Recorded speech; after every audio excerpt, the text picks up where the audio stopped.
chapter by chapter. First of all,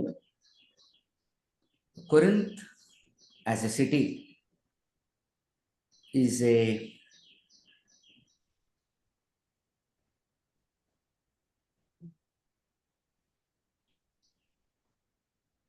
very bad city. ఒకరినెవరినైనా వారి జీవితం బాగలేదు, అడ్డదిడ్డంగా ఉంది, అస్తవ్యస్తంగా ఉంది, అన్ని చెడు అలవాట్లకు లోనై ఉన్నారు, దేవునికి దూరంగా ఉన్నారు, చేయరాని పనులన్నీ చేస్తున్నారు అంటే వాళ్ళని కొరింథియన్ అని పిలిచేవాళ్ళు ఆ కాలంలో. To live like A Corinthian అనేవాళ్ళు. సో కొరింథ్కుని అంత బ్యాడ్ రెప్యుటేషన్ ఉందన్నమాట. ఎందుకంటే ఒక నియర్ బై పోర్ట్ అక్కడనేనో లేకపోతే పక్కన దాని వలన ఆల్ సార్ట్స్ ఆఫ్ సెయిలర్స్ అందరూ వచ్చేవాళ్ళు. ఎక్కడెక్కడైతే సెయిలర్స్ ఫ్లోటింగ్ పాపులేషన్ ఉంటుందో అక్కడ ప్రాస్టిట్యూషన్ ఇదిగా ఉంటుంది. ఆ తర్వాత గుళ్ళు గోపురాలు ఎక్కువ. సో దారుణమైన స్థితిలో ఉంటుందన్నమాట కొరింథ్. ఆ యొక్క కొరింథ్ సంఘంలో జరుగుతున్నది ఏంటంటే స్పెషల్ ప్రాబ్లమ్స్ కొరింథ్లో కొన్ని ఉన్నాయి. మనం ముందర మాట్లాడుకున్నట్టుగా every episode is an occasional episode. ఏదో ఒక సందర్భోచితంగా మాట్లాడేదే కానీ ఏదో ఆయన ఆలోచనలు చెప్పడానికి రాసేది కాదు అపోస్తలుడైన పౌలు. కాబట్టి కొరింథులో రాసినప్పుడు కూడా కొరింథులో కొన్ని సమస్యలు ఉన్నాయి. ఆ సమస్యలు ఒకటి ఈయనకి వారు వీరు చెప్తున్న దాని ద్వారా తెలుస్తుంది. ఇంకొన్ని మనకు కనిపించేది 1 and 2 కొరింథియన్స్ లెటర్స్ కనిపిస్తాయి. కానీ ఇంకొక 2 లెటర్స్ మిస్సింగ్. అంటే ఈయన మాట్లాడే దాన్ని బట్టి మీరు రాసిన దానికి జవాబుగా నేను రాస్తున్నాను అంటున్నాడు. ఆ లెటర్ మన దగ్గర లేదు. కాబట్టి అపోస్తలుడైన పౌలు యొక్క లెటర్స్ అన్నీ కూడా వన్ వే కాన్వర్సేషన్. ఫోన్లో ఇద్దరు మాట్లాడుకుంటూ ఉంటే ఒకవైపు నుంచి వింటూ ఉంటే మనకు హాఫ్ ఇన్ఫర్మేషనే వస్తుంది, కాకపోతే చాలా వరకు గ్యాదర్ చేయగలం. సో అలాగనే ఇది వన్ వే కాన్వర్సేషన్, ఒక్క వైపును మనం వింటూ ఉన్నాం. కాబట్టి ఆయన మాట్లాడే దాన్ని బట్టి వాళ్ళు ఏం అడిగి ఉంటారు అని కొంతవరకు మనము ఇచ్చేసుకోవచ్చు. కాబట్టి కొన్ని క్యాచ్ ఫ్రేజెస్ ఉంటాయి, అనగా ఈయన కొన్నిటిని రిపీట్ చేస్తాడు. అవేంటి అంటే వాళ్ళు వాడిన పదజాలాన్ని కొటేషన్స్లో, అంటే ఈయన అపోస్ట్రఫీ పెట్టి ఈయన దాన్ని ఉపయోగించుకొని ఈయన వారికి తిరిగి స్పందిస్తూ ఉంటాడు.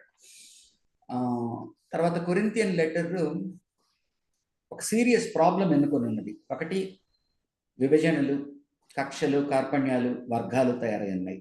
ఆ తరువాత అక్కడ చెడ్డతనం ప్రబలుతూ ఉన్నప్పటికీ ఎలాగనైతే డబ్బున్నవారు పలుకుబడి కలిగిన వారిని మనం గద్దించడానికి కష్టమవుతుందో, అలాగనే కొరింథు సంఘంలో కూడా డబ్బున్నవారు పలుకుబడి ఉన్నవారు కొంతమంది చెడులో ఉన్నప్పుడు, పెద్దలుగా నుండి వ్యవహరిస్తున్నప్పుడు వాళ్ళని సంఘము ఖండించవలసిన రీతిగా ఖండించలేకపోతా ఉన్నది.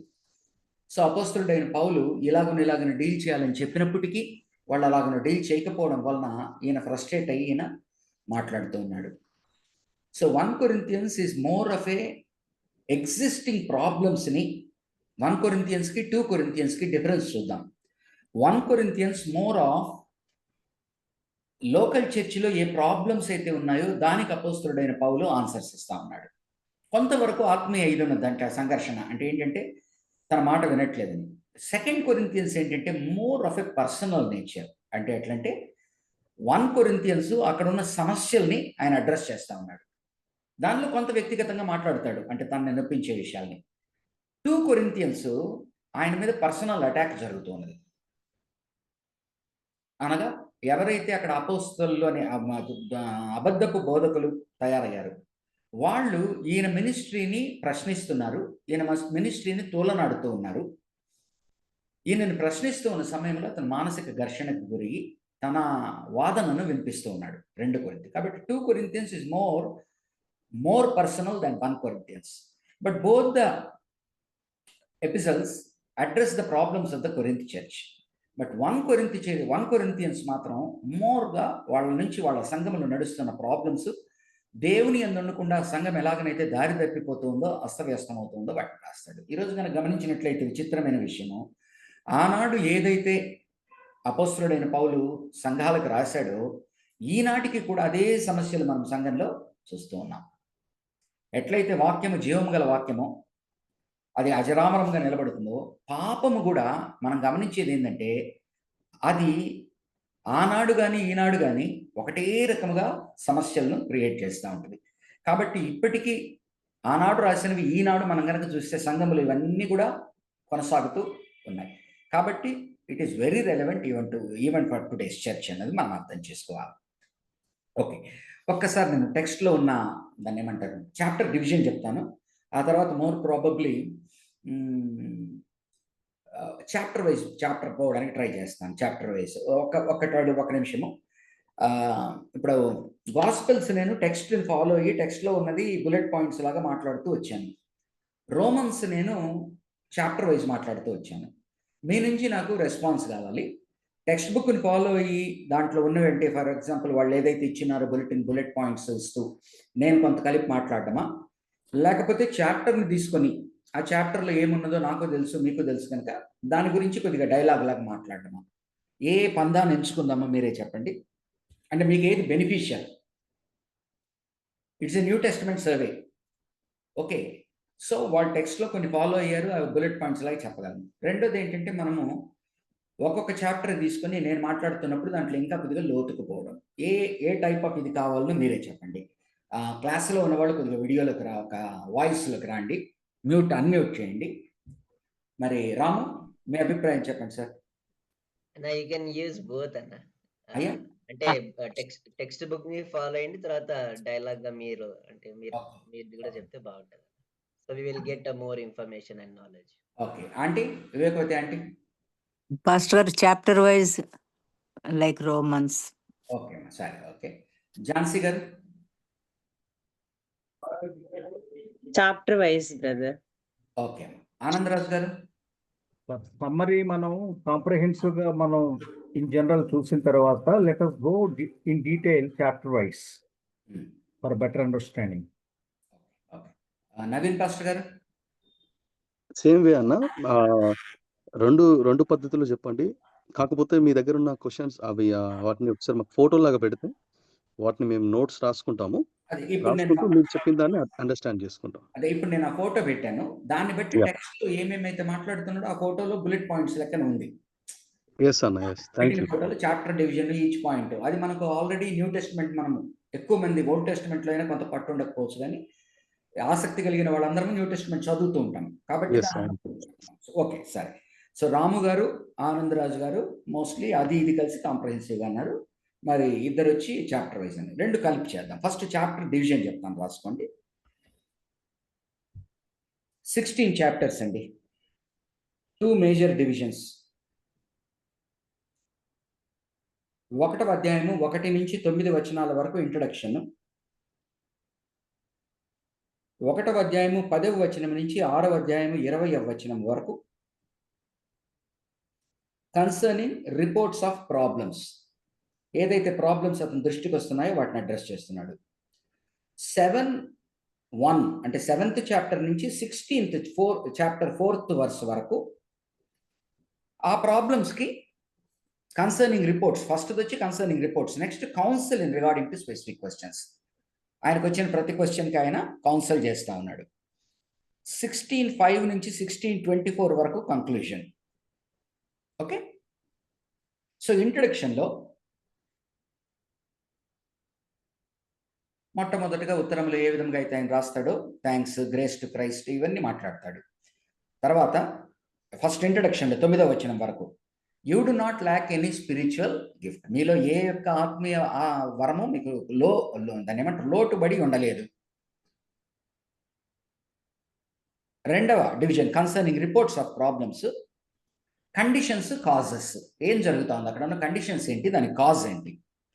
స్పిరిచువల్ ఇమ్మెచ్యూరిటీ, ఆత్మీయంగా పరిపక్వత లేకపోవడం. దానిలో భాగంగా అపరిపక్వత లేకపోవడం వలన ఫాలోయింగ్ మెన్, దేవుడి కన్నా కూడా మనుషుల్ని ఫాలో కావడము ప్రారంభమయ్యారు. తర్వాత misunderstanding gospel,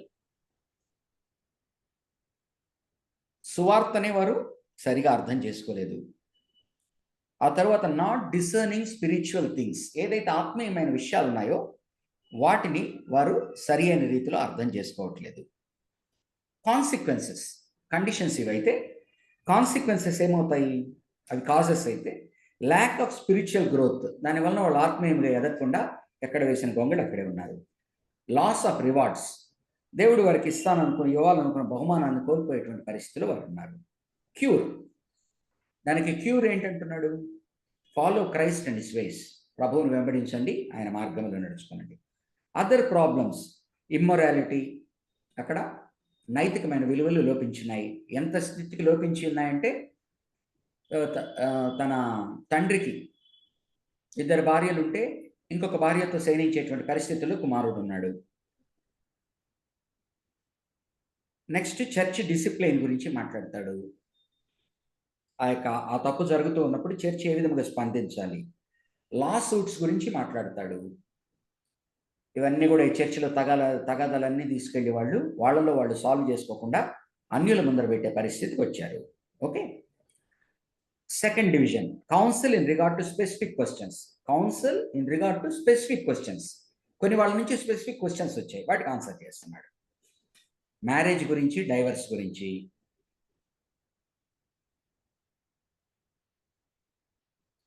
debatable issues, temptation. ఏంటా టెంప్టేషను? ఈ యొక్క విగ్రహాల దగ్గర పెట్టిన, అంటే మిశ్రిత జనాంగమయ్యేటువంటి పాసిబిలిటీ. ఆనాటి రోమా ప్రభుత్వంలో ఏదైతే ఆ యొక్క విగ్రహారాధన ఉండిందో వాటిల్లో పాల్గొనేటువంటి పరిస్థితి, ఆ ప్రసాదాలు తినే పరిస్థితి. తర్వాత పబ్లిక్ వర్షిప్ సంఘంలో కలిసినప్పుడు వారి యాటిట్యూడ్తో ప్రాబ్లం ఉన్నది. స్పిరిచువల్ గిఫ్ట్స్ విషయంలో వారికి దాని సరైన అవగాహన లేక కొన్నిటినేమో అందలం ఎక్కించడము, కొన్నిటినేమో తగ్గించడము. అసలు నిజంగా అందలం ఎక్కించవలసిన వాటినేమో తగ్గించి, ఏదైతే పబ్లిక్ వర్షిప్కి అంత ఇంపార్టెన్స్ ఇవ్వకూడదో వాటికి ప్రాధాన్యతనిస్తూ. వారు లార్డ్ సప్పర్ తీసుకునేటువంటి విధానం, ప్రభు బల తీసుకునేటువంటి సమయంలో వాళ్ళు ప్రభు బలతో పాటు ప్రేమ విందు కూడా ఉండేది వాళ్ళకి. ఇప్పుడు మనం ప్రభు బల తీసుకొని మనం వెళ్ళిపోతాం, అక్కడ తినడానికి మనం రాము. కానీ కొన్ని సంఘాల్లో ఇప్పటికి కూడా ప్రభు బల తర్వాత ఇప్పుడు హెబ్రోన్ చర్చ్ లాంటి వాళ్ళ దాంట్లో ప్రేమ విందు కూడా ఉంటుంది, అంటే భోజనాలు కూడా పెడతారు. కాబట్టి ఆనాడు ఈ యొక్క ప్రభు బలతో పాటు భోజన బల కూడా జరుగుతూ ఉంది. ఆ సమయంలో ఇంకా అక్కడ ఏదైతే మనం అపోస్తల కార్యము 6వ అధ్యాయంలో మా వారికి సరిగ్గా అందలేదు అనే విషయం చూస్తామో ఆ టైప్లో. ఇంకోటి వాళ్ళు పాట్లక్క కూడా చేస్తూ ఉండొచ్చు, ఒక్కొక్కరు కావాల్సింది వాళ్ళ ఇంట్లో చేసుకున్నది తెచ్చి. కాబట్టి లార్డ్ సప్పర్ కూడా అవకతవకగా జరుగుతూ ఉన్నది. తర్వాత బాడీ ఆఫ్ క్రైస్ట్ గురించి మాట్లాడతాడు. ఏ విధముగా శరీరంలో భాగములన్నీ కలిసి తేనే శరీరము, ఒకటి ఎక్కువ ఒకటి తక్కువ కాదని. అలాగనే నీవు నేను మనకిచ్చిన ఆత్మవరాలన్నీ కలిస్తేనే శరీరం, అంతేగాని ఒకదాన్ని ఎక్కించి ఒకదాన్ని తగ్గించి చేస్తే కష్టము. ప్రయారిటీ ఆఫ్ లవ్, వీటన్నింటినీ నెగ్గుకు రావాలి అంటే 13వ అధ్యాయంలో చెప్తాడు లవ్. టంగ్స్ ప్రాఫెసీ, అక్కడ మెయిన్ ప్రాబ్లం ఏం జరుగుతూ ఉందంటే టంగ్స్ అనే దాన్ని వాళ్ళు ఎక్కువ ప్రాక్టీస్ చేస్తూ ఉన్నారు. ఆ టంగ్స్ని ప్రాక్టీస్ చేస్తున్న విధానంలో మనం అర్థం చేసుకోవాల్సింది ఏంటంటే, ఒకటి పబ్లిక్ వర్షిప్లో జరుగుతాం. First of all tongues are 2 types. ఒకటి వచ్చి ఆ భాష ఎక్కడో ఒక చోట ఎవరికో ఒకరికి అర్థమయ్యేది, Telugu, Malayalam, Tamil, Kannada, Gujarati, Punjabi, whatever it is, ఇట్లా ఫ్రెంచ్, గ్రీకు, జర్మన్. రెండవది బహుశా మనుష్యులకు అర్థం కాకపోవచ్చు, ఆత్మవశులై దేవదూతల భాష అంటారు, వాట్ ఎవర్ ఇట్ ఈస్, అనగా మనుష్యులకు అర్థం కాకపోవచ్చు కానీ ఒక ట్రాన్స్లోకి వెళ్ళి దేవునితో మాట్లాడుకునేటువంటి ఇది. సో మనము ఏదైతే అపోస్తల కార్యంలో చూస్తున్నామో ఫస్ట్లోనే టెంప్లెట్ ఇస్తాడు. ఆ టెంప్లెట్ ఏంటి? నానా భాషలు ఉన్న వారితో ఆ భాషలలో వారికి అర్థమయ్యేటట్టుగా ఉన్న భాషలు, అంటే ఆ భాషలు ఎక్కడో ఒక చోట పరిగణలో ఉన్నాయి, ఆ భాషలు మాట్లాడుతున్నారు. కొరింథు సంఘంలో ఈ అన్య భాషలు అనేవి మాట్లాడుతున్న దీనిలో వారు ఈ languages, so called known languages మాట్లాడుతున్నారా, లేకపోతే అన్నోన్ లాంగ్వేజెస్ మాట్లాడుతున్నారా?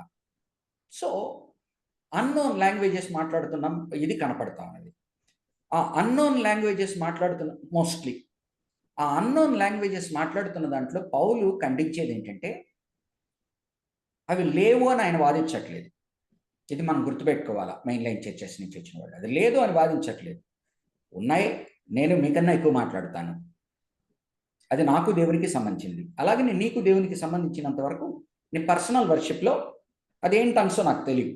ఇప్పుడు నేను ఎప్పుడు ఎక్స్పీరియన్స్ చేయలేదు కనుక నేను I can't comment upon it.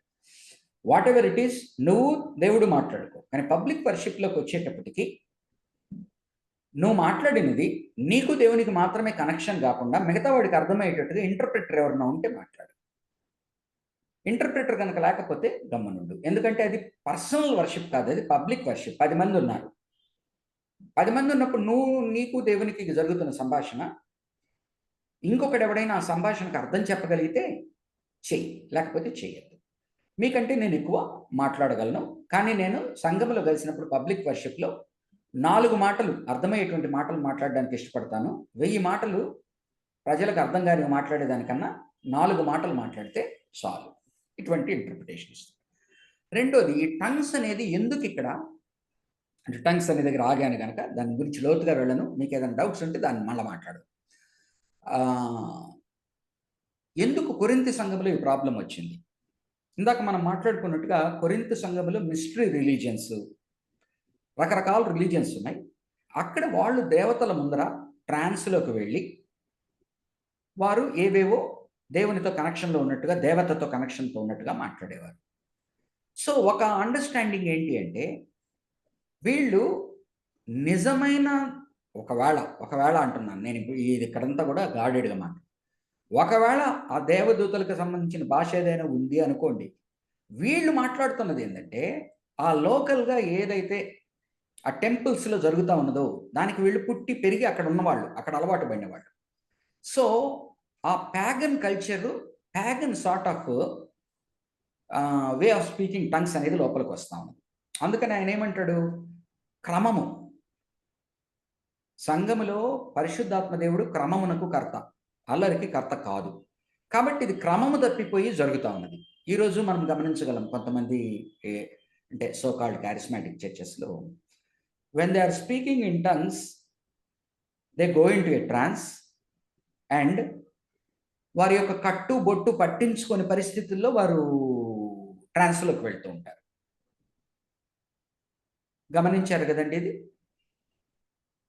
కాబట్టి ఆయన ఏమంటున్నా అంటే అదే మీరు అక్కడ జరుగుతున్నది ఏంటిది, ఇప్పుడు పూనకం అంటాం మనం, పూనకం వర్డ్ విన్నారు కదా. ఈ పూనకం వచ్చినప్పుడు ఒళ్ళు పై తెలియకుండా, అంటే మరోలాగా అనుకోకుండా సభ్యంగా బయట జారిపోవడము, జుట్టు ముడి విడిపోవడము, ఎట్లా పడితే అట్లా అందరి అటెన్షన్ వారి మీదకి వచ్చేటట్టుగా దేవుడు కనపరచడం కన్నా కూడా అందరూ ఏదో డిస్టర్బెన్స్ జరుగుతుందని వీళ్ళ తట్టు చూసే పరిస్థితి రావడం.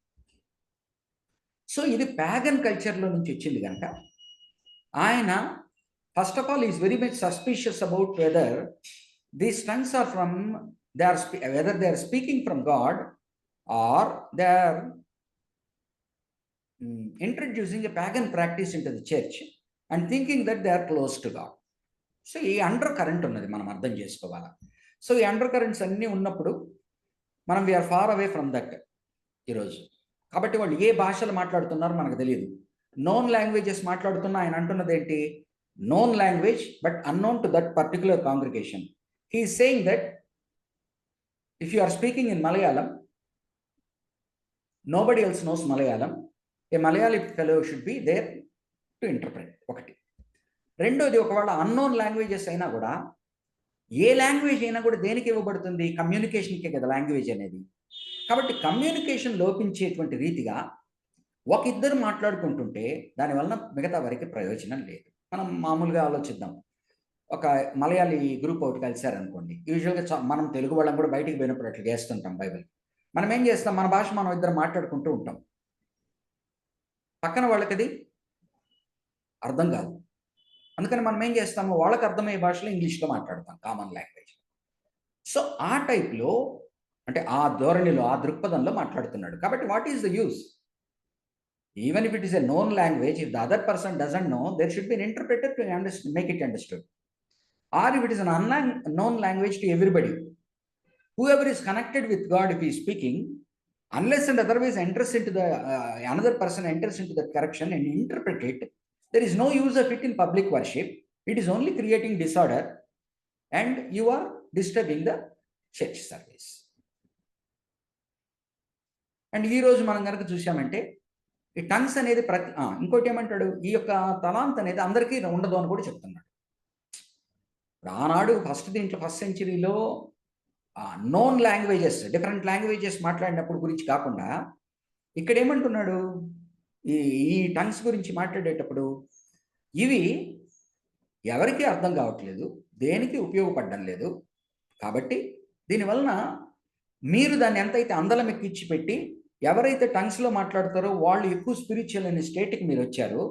యాక్చువల్లీ పబ్లిక్ వర్షిప్కి ఉపయోగపడడం లేదు కనుక నువ్వు దాన్ని తీసుకెళ్ళి తలాంతని కింద పెట్టాలా. ఫస్ట్ ఏం పెట్టాలా? ప్రాఫెసీ పెట్టాలా. ప్రాఫెసీ అంటే ఏంటి? నోన్ లాంగ్వేజ్తో నోన్ కమ్యూనికేషన్. ప్రాఫెసీలో 2 పార్ట్స్ ఉంటాయి, forth telling, foretelling. So మనకు ప్రాఫెసీ అనగానే మనకు గుర్తొచ్చేది ఏంటంటే ఫోర్ టెల్లింగ్ అంటే రానున్న విషయాలు జరగబోయేదాన్ని ప్రవచించడము. కానీ ఆనాటి ప్రవక్తలు కనుక గమనించామంటే ప్రవక్తలు చేస్తున్న పని ఏంటి? వాళ్ళ దగ్గర ఉన్న ధర్మశాస్త్రాన్ని దేవుడు ధర్మశాస్త్రం నుంచి తన ప్రజలు తప్పుతూ ఉన్నప్పుడు వారికి వారి తప్పు ఎత్తి చూపుతూ ముఖం మీద కొట్టినట్టు ఎక్కడెక్కడ తప్పుపోతున్నారో, ఏ విధముగా రైట్ మార్గంలోకి రావాలనో సూటిగా మాట్లాడతారు. దేవుని ఆత్మ ద్వారా ఆల్రెడీ ఇవ్వబడిన రెవల్యూషన్ ఓల్డ్ టెస్టిమెంట్లో దానికి విరోధంగా పోతూ పక్కకు తప్పుతున్న వాళ్ళని తిరిగి దారిలోకి తేవడానికి మాట్లాడతారు. అంటే ఫోర్త్ టెల్లింగ్, ఉన్నది ఉన్నట్లు. ఫోర్త్ టెల్లింగ్, ఉన్నది ఉన్నట్లు కుండ బద్దలు కొట్టినట్టు చెప్పడము. అండ్ ప్రాఫెసీలో ఇంకోటి ఏముంది? డెఫినెట్గా ఆత్మవశులై కొంత దూరం జరిగేవి చెప్పడము. కానీ ప్రామినెన్స్ ఎప్పుడు కూడా న్యూ టెస్టిమెంట్లో ప్రామినెన్స్ ఫోర్త్ టెల్లింగ్ ఉన్నది, ఫోర్త్ టెల్లింగ్కి కాదు. ఫోర్త్ టెల్లింగ్కి కాదు, ఓల్డ్ టెస్టిమెంట్లో అయినా న్యూ టెస్టిమెంట్లో అయినా. కాబట్టి ఇక్కడ ఏమంటున్నాడు? అర్థం కాని మాటలు, అర్థమయ్యే మాటలు. అర్థమయ్యే మాటలు దేవుని మార్గంలోకి తెప్పించే మాటలు మాట్లాడితే ప్రయోజనం. ఇట్లా కరెక్ట్ చేస్తా ఉన్నాడు. కరెక్ట్.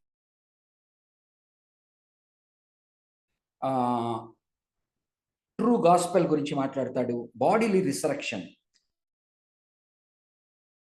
ఆత్మరూపంలో జరిగేదే మాత్రమే కాదు, ఒకానొక నాడు బాడీలీ శరీరము, మహిమగల శరీరం ఇవ్వబడుతుంది అనేటువంటి.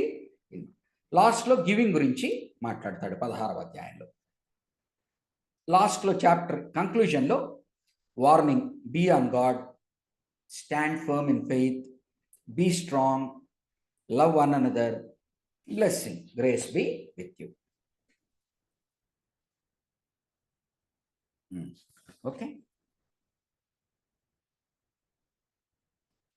ఇప్పుడు చాప్టర్ వైజ్ చూద్దాం. చాప్టర్ వైజ్ చూద్దాం.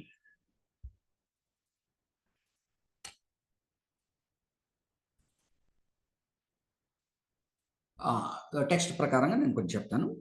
The Corinthian church was established by Paul on his second missionary journey.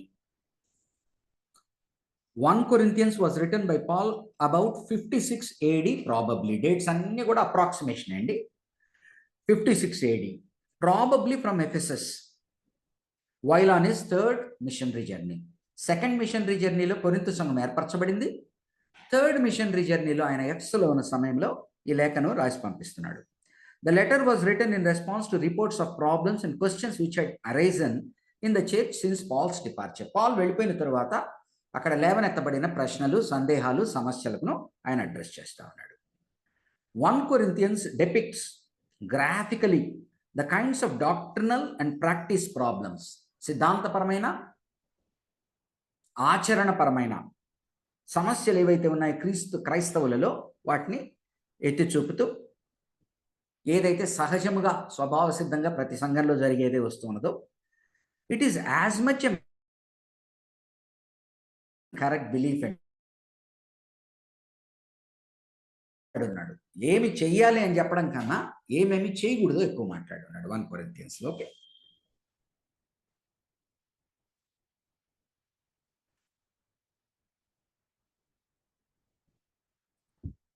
First chapter 1 Corinthians 1.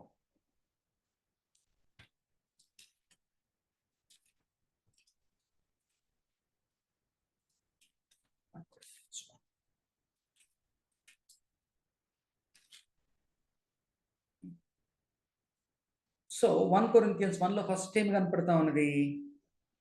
First start చేయడమే దేంతో స్టార్ట్ చేస్తున్నాడు? ఐక్యత లేదు,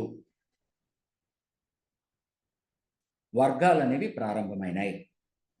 ఈ వర్గాలు ఒక్కొక్కరు, నేను పౌలుని ఫాలో అవుతున్నాను ఒకరు, నేను పీతరుని ఫాలో అవుతున్నాను ఒకరు, నేను అపోల్లోని ఫాలో అవుతున్నాను అని ఒకరు, ఇంకొంతమంది మేము ఈ వీటితో అంతా ఏమీ లేదు, మేము క్రీస్తుని ఫాలో అవుతున్నామని వాళ్ళు కూడా ఒక టైప్గానే తయారయ్యారు. సో వర్గాల గురించి మాట్లాడుతున్నాడు. కాబట్టి ఎక్కడెక్కడైతే ఈ వర్గాలు ఉంటాయో అక్కడ మీరు సరి అయిన రీతిలో దేవుని గురించి అర్థము చేసుకోలేదు. ఎందుకనగా వీళ్ళు చచ్చిపోయారా మీ కొరకు? పౌలు చనిపోయాడా మీ కొరకు? పేతురు చనిపోయాడా మీ కొరకు? అపోల్లో చనిపోయాడా మీ కొరకు? చనిపోయిన వాడు యేసు ప్రభువు మాత్రమే కదా. కాబట్టి యేసు ప్రభువు మరణించుట ద్వారా, పునరుద్ధానం అవట ద్వారా మనం అయ్యున్నాం కనుక పౌలును కానీ, పేతురుని కానీ, అపోల్లోను కానీ గౌరవించవచ్చు, సన్మానించవచ్చు, కానీ వారిని ఎవరిని కూడా పూజించకూడదు. వారిని వెంబడిస్తున్నానని అసలు క్రీస్తులో విభజనలు తేకూడదు. ఆ తర్వాత 3వ అధ్యాయంలో ఏం నేర్పిస్తాడు? ఒక్కొక్కడిది ఒక్కొక్క పనయ్యా. నాకు అపొస్తలుడైన పౌలుగా నాకు విత్తడము నాకు ఇచ్చాడు, అందుకని నేను విత్తుకుంటూ వెళ్తాను. దాన్ని ఆ తర్వాత కొంతవరకు నేను దానికి నీళ్లు పోసి చేస్తాను. ఆ తర్వాత ఇంకొకరు వచ్చి వారిని ఇంకా ఆత్మీయ వికాసంలోకి నడిపిస్తారు. కాబట్టి నేను చేసే పని నేను చేశాను, ఆ తర్వాత అపోల్లో వచ్చి అపోల్లో చేసే పని అపోల్లో చేశాడు. కానీ ఇద్దరము కూడా ఏం చేస్తున్నాం? మాకు ఇచ్చిన పరిచర్యలు మేము నమ్మకంగా చేస్తా ఉన్నాం. మీరు ఈ విత్తిన దాన్ని నీళ్లు పోసేవాడిని, పెంపొంది అంతటిని పెరిగించేవాడు ఎవడు? దేవుడు.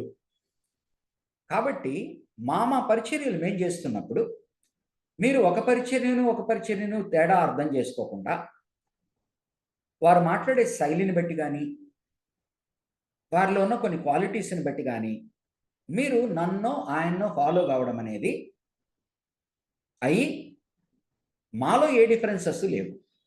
ఇట్లా వర్గాలుగా తయారయ్యి ఒక వ్యక్తిని హెచ్చించి ఇంకో వ్యక్తిని తగ్గిస్తూ చేసినప్పుడు మీరు సరి అయిన రీతిలో అర్థము చేసుకోలేదు. ఈ సమస్య ఈనాటికి ఉన్నది కదండి. సంఘాల్లో వర్గాలు, ఆ తర్వాత ఒక బోధకుడిని పట్టుకొని ఆయన శిష్యులుగా తయారవడము.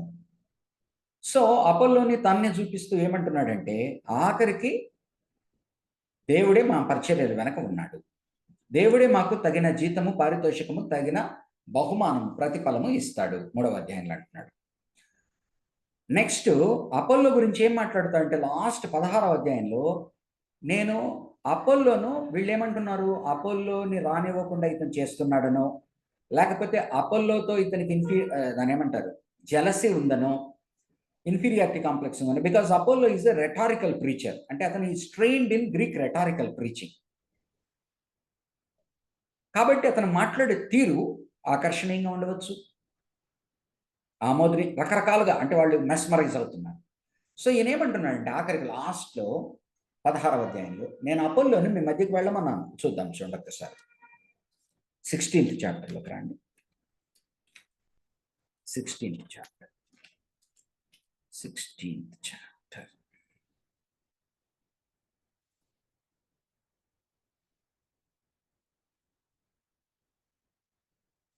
12వ వచనం, 16-12. Now about our brother Apollos, I strongly urged him to go to you with the brothers. అయ్యా నేను చెప్పాను ఇట్లా అంతా ఉంది, నువ్వు సహోదరులు వెంట పెట్టుకొని అక్కడికి వెళ్ళు, నువ్వు రావట్లేదని ఎవరు అడ్డుపడుతున్నారనో, లేకపోతే వాళ్ళు నేను ఎక్కువ ప్రేమిస్తున్నాను, నువ్వు వెళ్ళు అంటే ఆయన ఏమంటున్నాడు? He was quite unwilling to go now. ఇప్పుడున్న ఆ సంఘ పరిస్థితుల్లో వారికి ఆత్మీయ వికాసం లేని సమయంలో వారేదో నన్ను సపోర్ట్ చేస్తున్నారు కదా, నన్ను ఏదో హెచ్చిస్తున్నారు కదా అని నేను ఇప్పుడు అక్కడికి వెళ్ళను. But he will go when he has the opportunity. అంటే అపోల్లో ఏం చేస్తున్నాడు? నా పార్టీ గమ్మని ఆయనేం అడగట్లా. ఈయన కూడా ఏమంటున్నాడు పౌలు, ఓకేనయ్యా నేనేదో ఆయనకు అడ్డం పడుతున్నాను, జలసీ, నేను ఆయన్ని మీ దగ్గరికి వెళ్ళమన్నాను, అతనేంటంటే ఈ జంజెట్లోకి రొచ్చులోకి ఇప్పుడు నేను వాళ్ళ దగ్గరికి వెళ్ళను అని అన్నాడు. కాబట్టి మేమంతా ఒకటే, మీరే అర్థం చేసుకోకుండా అన్నారు. నేనేమి అపోల్లోని ఆపట్లేదు, అపోల్లోని మీ దగ్గరికి వెళ్ళమని నేనే చెప్తున్నాను, కానీ అతను ఇప్పుడున్న పరిస్థితుల్లో రానంటున్నాడు. ఓకే, సో మా మధ్యన ఏమీ లేదు. ఆ తర్వాత 1వ అధ్యాయంలో బ్యాప్టిజం అనే మాట వస్తుంది కదా. ఫర్ క్రైస్ట్ 17వ వచనం, for Christ did not send me to baptize but to preach the gospel not with words of human wisdom lest the cross of Christ be emptied of its power. అక్కడ ఇంకోటి మనకు నేర్పిస్తున్నాడు సంఘానికి, బాప్తిజమాలు ఇవ్వడం అనేది చాలా ప్రాముఖ్యమైన విషయము. But at the same time రక్షణ సువార్తను బోధించడము, బాప్తిజమము తనిచ్చినా బాప్తిజమని తీసుకోవాలా, తనిచ్చినా తను వెళ్ళిన తర్వాత ఇంకొకరిచ్చినా ఏది జరిగినా బాప్తిజమము ఇంపార్టెంట్, కానీ బాప్తిజమం కన్నా ఇంకా ఇంపార్టెంట్ సువార్త ప్రకటన, రక్షణ. దీని నుంచి మనం నేర్చుకోవాల్సిన పాఠం. ఈరోజు చాలా మంది బోధకులు నిలబడి, ప్రతి పాస్టర్ కూడా తన యొక్క తరములో, తన యొక్క సంఘంలో వాక్యాన్ని చెప్పి బాప్తిస్మాలు ఇస్తూ ఉంటారు. కానీ ఒకటి గమనిస్తాం మనం, ఏం గమనిస్తాము? నేను ఇంతమందికి బాప్తిజం ఇచ్చాను, కౌంటు, నేను ఇంతమందికి ఇచ్చాను, ఇంతమందికి ఇచ్చాను. ఆ తర్వాత ఈ మ్యారేజ్ సర్టిఫికేట్ ఉండేవాళ్ళు, ఇది నా 676వ పెళ్ళి అని చెప్తుంటారు. ఇప్పటికీ ఇది 100వ పెళ్ళి అని చెప్తుంటారు, 101వ పెళ్ళి కదా. ఈ బాప్తిజమాల లెక్కలు, పెళ్ళిళ్ళ లెక్కలు, ఇది ఈరోజు కూడా జరుగుతూ ఉంటుంది. ఇది తెలియకుండా ఒక టైప్ ఆఫ్ ప్రైడ్. అపోస్తలుడైన పౌలు ఏమంటున్నాడు? నేను చేయవలసిన పని నేను చేసుకుంటూ పోతున్నాను. నేను ఆ సమయంలో ఉన్నప్పుడు ఎవరైతే బాప్తిజం వాళ్ళకి ఇచ్చాను, కానీ నన్ను దేవుడు పిలిచింది, నన్ను దేవుడు పిలిచింది not to concentrate much on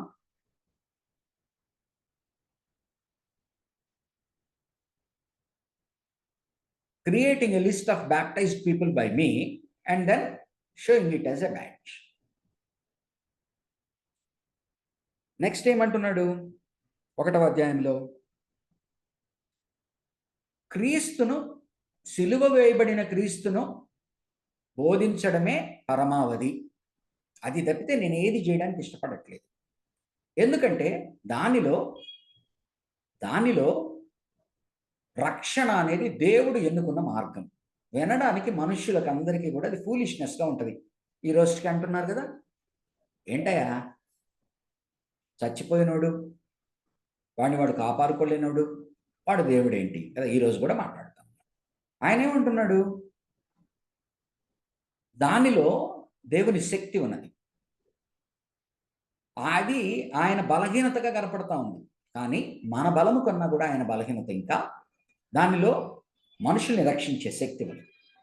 గ్రీకులు ఏమడుగుతున్నారు? గ్రీకులకున్న దురదంతా ఏంటి? ఏథెన్స్లో చెప్తాడు అపోస్తలుడైన పౌలు, కూర్చొని కాన్స్టెంట్గా కుర్చీలు వేసుకొని థియాలజీ గురించి మాట్లాడుకోవడం కదా. ఎవరు కొత్త బోధకుడు వస్తే వారిని అన్ని ఆలోచనలు ఏంటాయో చెప్పు అని చెప్పి ఇద్దరు ఒక స్నాక్స్ పెట్టుకొని అస్తమానం మాట్లాడుకోవడం. కాబట్టి గ్రీకులు జ్ఞానం కొరకు వెతుకుతున్నారు, యూదులు సూచనలు కావాలంటున్నారు.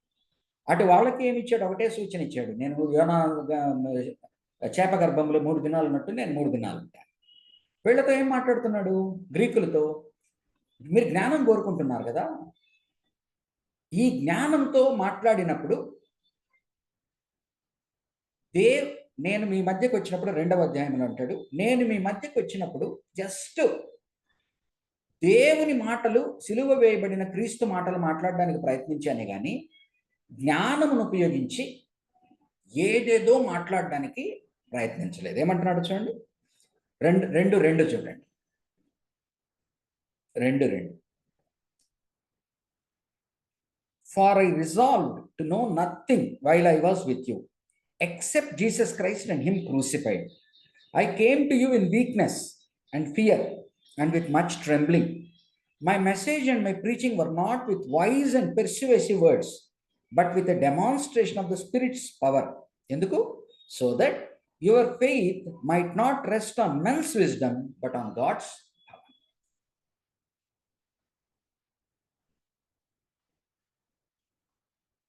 ఈ రోజుటికి ఏం జరుగుతుంది అంటే ప్రతి ఒక్కటి అప్లై చేస్తుంది.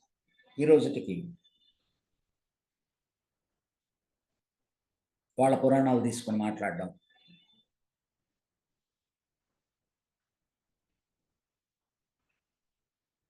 వాళ్ళ ఖురాన్లో తీసుకొని కోట్ చేసి నువ్వు మార్చాలని చూడడం. దీనివల్ల ఏం జరుగుతూ ఉంది ఈరోజు? ఇది దేనికి దారితీస్తూ ఉంది? ఎస్, 10 మంది రక్షణ పొందుతున్నా అనుకున్నాం, 100 మంది దూరం అవుతా ఉన్నారు. కాబట్టి నేనయ్యా నా మాటల చాతుర్యాన్ని బట్టి కానీ, నా జ్ఞానాన్ని ఉపయోగించి కానీ నేను క్రీస్తుని బోధించదలుచుకోలేదు. నేను మీ మధ్యకి వచ్చినప్పుడు భయంతో, వణకుతో, ఎందుకని ఆల్రెడీ నేను ఎన్నో రిజెక్షన్స్ ఫేస్ చేశాను. నేను జ్ఞానంతో మాట్లాడబోయిన ప్రతిసారి, కాబట్టి నేను ఆఖరికి నేనేం నిర్ణయించుకున్నానంటే నా జ్ఞానంతో మాట్లాడిందంతా కూడా వేస్ట్. నేను ఆయన సిలువ గురించి మాట్లాడితే చాలు. నేను ఆయన సిలువ గురించి తెలుసుకోవాలని ఆశపడుతూ మాట్లాడతాను, మీకు కూడా అది మంచి జరుగుతుంది. తర్వాత ఇంకోటి 1వ అధ్యాయం ఆఖరి వచనంలో వాడిని గద్దిస్తున్నాడు. మీలో చూడండి 26వ వచనం, brothers, think of what you were when you are called. Not many of you were wise by human standards. Not many were influential. Not many were of noble birth. But God chose the foolish things of the world to shame the wise. God chose the weak things of the world to shame the strong. He chose the lowly things of this world and the despised things and the things that are not to nullify the things that are, so that no one may boast before him. It is because of him that you are in Christ Jesus, who has become for us wisdom from God, that is our righteousness, holiness, and redemption. Therefore, as it is written, let him who boasts boast in the Lord. ఏం జరుగుతుంది? వీళ్ళు వచ్చిందంతా కూడా రిఫ్రాక్లో నుంచి వచ్చారు. కానీ వీళ్ళు ప్రభువులోకి వచ్చిన తరువాత వీళ్ళేదో గొప్ప వాళ్ళలాగా పోర్ట్రే చేసుకుంటున్నారు. ఆయన ఏమంటున్నాడు? మీరు ఎలాంటి వాళ్ళు మీకు తెలీదా? మీకన్నా సమాజంలో గనులు లేరా? సమాజంలో పెద్ద పేరున్నవారు లేరా? డబ్బున్నవారు లేరా? కాబట్టి ఆయన ఎవరిని ఎన్నుకుంటున్నాడు? ఇజ్రాయేలీ జనాంగాన్ని ఎన్నుకున్నాడు. ఎందుకు ఎన్నుకున్నాడు? మీలో ఏదో గొప్పతనం ఉన్నదని కాదు, బయట వారితో పోలిస్తే మీరు అందరికన్నా తక్కువ వారు. ఓకే, పోనీ ఏమైనా విధేయత విషయంలో చూస్తే మీ అంత మెడబిరుసు వాళ్ళు ఇంకోరు లేరు, అయినప్పటికీ ఎన్నుకున్నాడు. సో ఆయన తీరుతెన్నులు ఏంటి? ఆయన తీరుతెన్నులు లోకములో ఏదైతే నెగిటివ్ అని చెప్పబడుతుందో, తృణీకరింపబడతాయో వాటిని తీసుకొని వాటిని ఆయన ట్రాన్స్ఫార్మ్ చేసేవాడుగా ఉంటాడు. వీళ్ళు ట్రాన్స్ఫార్మ్ అయిన తరువాత పాత స్థితి మర్చిపోతా ఉన్నారు, వీళ్ళు ఏదో అనుకుంటున్నారు. కాబట్టి ఇదంతా కూడా మీ స్పిరిచువల్ ప్రైడ్లో నుంచి వస్తా ఉన్నది అని చెప్పి వాళ్ళని సరిపెడతాడు. 2వ అధ్యాయంలో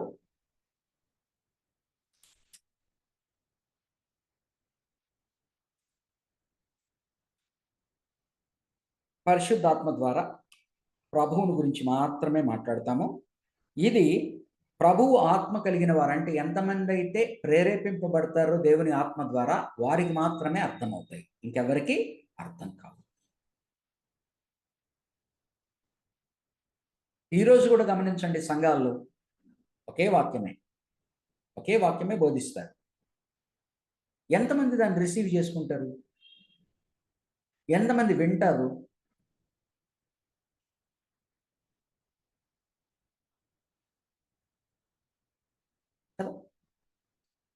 ఆత్మ ద్వారా ప్రేరేపింపబడిన వారు మాత్రమే వాక్యాన్ని అర్థం చేసుకోగలరు. ఆత్మ ప్రేరేపణ లేని వారు వాక్యాన్ని అర్థం చేసుకోలేరు. చేసుకోవాలనే ఆసక్తి ఉండదు, అర్థం చేసుకోను లేదు. కాబట్టి ఆనాడు ఈనాడు మనం గమనిస్తే ఆత్మ ప్రేరేపణ లేనిదే దేవుని యొక్క వాక్యం మీద ఆసక్తి కలగదు.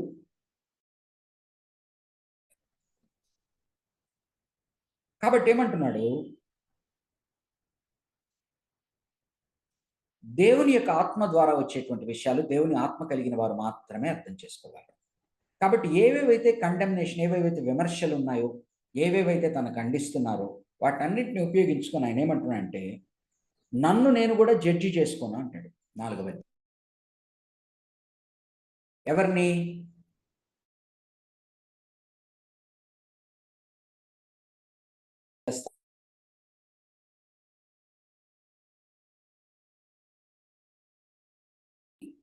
దేవుడే ఇవ్వాలా, అది ఎప్పుడు ఇస్తా అంటే ఆఖరి దినంలో.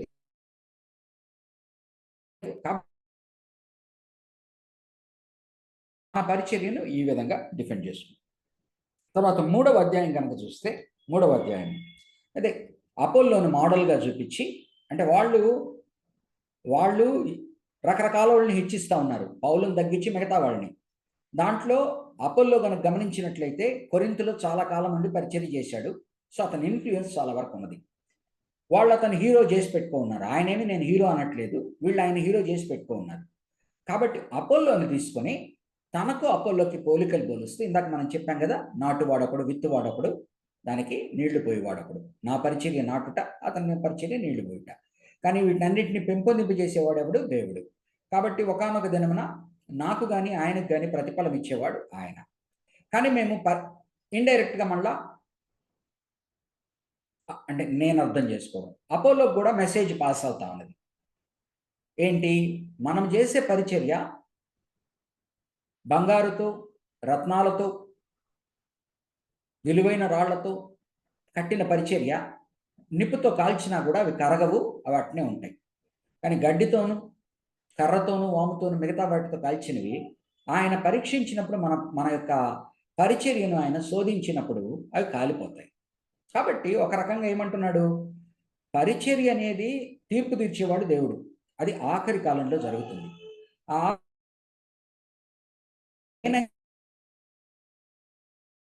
కట్టాలి అంటే అది నిలకడగా, స్థిరముగా నిలబడేటట్టు మనం కట్టాలి అనేటువంటిది మనం అర్థం చేసుకోవాలి. లేకపోతే ఏమవుతుంది అంటున్నాడు? తన వరకు తాను పరిచారకునిగా నిలబడి ఏదో తాపత్రయబడి చేశాడు గనక తాను కాలిపోకుండా ఈ ఒడ్డుకు రాగలడు. కానీ ఎవరినైతే తను నడిపించి తీసుకురావాలనుకున్నాడో, ఏదైతే సోకాల్డ్ పరిచర్య అని డిఫైన్ చేసుకుని దాని నుంచి గర్వము, దాని నుంచి ఒక ప్రిస్టేజ్, దాని నుంచి ఒక సాటిస్ఫాక్షన్ వచ్చేది ఏదైతే ఉందో, ఆనాడు కాల్చబడినప్పుడు అవంతా కూడా ఇదైపోతుంది. ఈ ఒక్క వ్యక్తి మాత్రం కాలిన ఒళ్ళుతో తనకు మాత్రం తను వచ్చేటువంటి పరిస్థితి వస్తుంది. సో అక్కడ ఒకవైపున తనను అపోల్లోను పోల్చుకుంటూ మా మధ్యన తగులు లేవని చెప్తున్నాడు, చేసేవాడు దేవుడే అని చెప్తున్నాడు. But at the same time ఆ రోజు ఆయనకు కానీ, తన గురించి కానీ, ఈరోజు మన గురించి కానీ ఆయన ఏం మాట్లాడుతున్నాడు? ఆఖరి దినమున దేవుని ముందర నిలబడినప్పుడు తీర్పు తీర్చబడి మనం చూసుకోవాలి. ఎలాగని కడుతున్నాం అనేది కూడా మనము చూసుకోవాలి కదా. ఈరోజు పరిచర్య జరుగుతూ ఉంది కదండి, జరగనివ్వండి, ఎట్లా జరిగినా కూడా అంటుంటారు. పరిచర్య జరుగుతూ ఉంది కదండి, జరగనివ్వండి అంటారు. కానీ ఈరోజు ఈ ఎస్పెషల్లీ సోషల్ మీడియా ద్వారా, ఈ టీవీ మినిస్ట్రీల ద్వారా, ఈ మల్టీప్లెక్స్, దాన్ని నేను మల్టీప్లెక్స్ సిస్టమ్ అంటాను, స్క్రీన్లు, మల్టీప్లెక్స్ల ద్వారా ఎంత హాని కలుగుతూ ఉన్నది, ఎంత హాని కలుగుతూ ఉన్నది.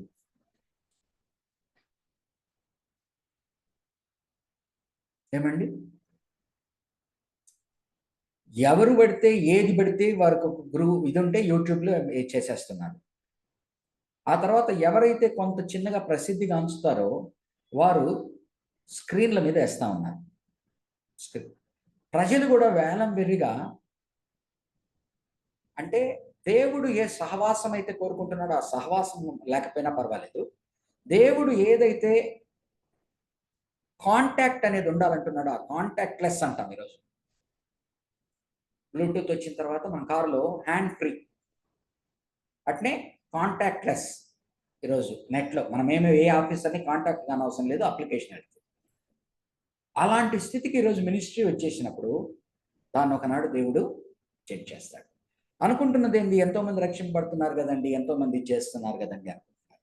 కానీ బోధులు పేర్లు ఉపయోగించకుండానే ఈరోజు ఎంతమందిని, కొంతమంది సేవకులు రాంగ్ నోషన్లు తప్పించి వేస్తున్నారు. ఒక యవ్వనస్థ తరమంతా కూడా పాటల మీద ప్రాధాన్యతను సంతరించుకొని పాటల బేస్తో సిద్ధాంతపరంగాని వాక్యం చెప్తున్నారు. వాళ్ళు కూడా గంట 15 నిమిషాలు, గంట 20 నిమిషాలు, కానీ సిద్ధాంతపరమైన వాక్యం అంటే లేదంతా వాళ్ళకి స్టఫ్. దేని మీద ఆధారపడతా ఉన్నారు? పాటల మీద, డాన్సుల మీద ఆధారపడి వాళ్ళు ఏం చేస్తున్నారండి? ఒక యవ్వనస్థ తరమును దేవుడి నుంచి దూరం చేసేస్తాం. వేలాది మంది పిల్లలు ఈరోజు వర్షిప్ అంటే అది అనుకుంటున్నారు. అండ్ అక్కడ వాక్యము సిద్ధాంతపరంగా ఎంతవరకు అయితే ఉందో దాన్ని మనం అప్రిషియేట్ చేద్దాం. కానీ ఎన్నోసార్లు దీని మీద ప్రాధాన్యత, వాక్యం మీద ప్రాధాన్యత, ఎందుకంటే థియలాజికల్ ట్రైనింగ్ ఉండదు. కానీ ఎవరు ఇన్ఫ్లుయెన్స్ అయిపోతున్నారు? ఈ పిల్లలు పాటలు పాడడము, డాన్సులు వేయడం మాత్రమే కాకుండా ఆ బోధకుడు చెప్పినవన్నీ రైట్ అనుకొని వీళ్ళు స్వీకరించి అతన్ని మోడల్గా, హీరోగా పెట్టుకొని తిరుగుతున్నారు. ఏం చేశారు? ఒక తరం ఈరోజు బాధాకరమైన విషయం ఏంటంటే ఒక తరాన్ని లేపేశారు. వాళ్ళు రాంగ్ క్రైస్తవత్వంలోకి వెళ్ళిపోయారు అంతే. ఇంకా ఎందుకని? ఆ సమయంలో పడిన విత్తనము ఎంతమంది, దాన్ని ఏమంటారు, history only will tell, time only will tell, ఎంతమంది దేవుని యందు వాళ్ళు నిలబడతారు, ఎంతమంది రాంగ్ దీని వలన. ఎప్పుడో ఒకప్పుడు ఆయన కూడా ఎక్కడో పడిపోతాడు నాకు తెలుసు. వీళ్ళందరూ ఏమైపోతారు? కాబట్టి మనం చేసేటువంటి పరిచర్య ఆయన కాల్చినప్పుడు మనం మాత్రం అటు పక్కనకు వెళ్ళేటట్టుగా ఉండకూడదు. మనతో పాటు వచ్చిన వాళ్ళందరినీ వెళ్ళేటట్టుగా ఉండాలా. తర్వాత మనతో 10 మందిని, ఈ మాట అంటాను, మనతో 10 మందిని తీసుకెళ్ళలేకపోయినా పర్వాలేదు, మన వల్ల 100 మంది రాలిపోదు. నాకు అనిపించేది, నీ కుటుంబాన్ని నువ్వు కాపాడుకోవాలా, నువ్వు ఎక్కడైతే పరిచయం చేస్తున్నావు ఆ సంఘంలో రైట్ బోధ చేయాలా, నీ చేత నేనంత వరకు ఒక 10 మందిని నీలాగా ఆలోచించి వాక్యానుసారంగా నువ్వు ఎలాగని ఆలోచిస్తున్నావు దాన్ని చెప్తూ ఒక 10 మందిని నీతో పాటు తీసుకెళ్ళాలి, రక్షణలో నడిపించి. నా వలన, నా బోధ వలన, నా బ్రతుకు వలన 100 మంది రాంగ్ దీంట్లోకి వెళ్ళారు అంటే దేవునికి లెక్క చెప్పుకోవాల్సి వస్తుంది. నేను నమ్మేది ఈ 10 ఆత్మల కన్నా నేను చేసిన పని వలన ఏ 100 ఆత్మలు అయితే దూరం అయ్యాయో వాటికి లెక్క చెప్పవలసి వస్తుంది.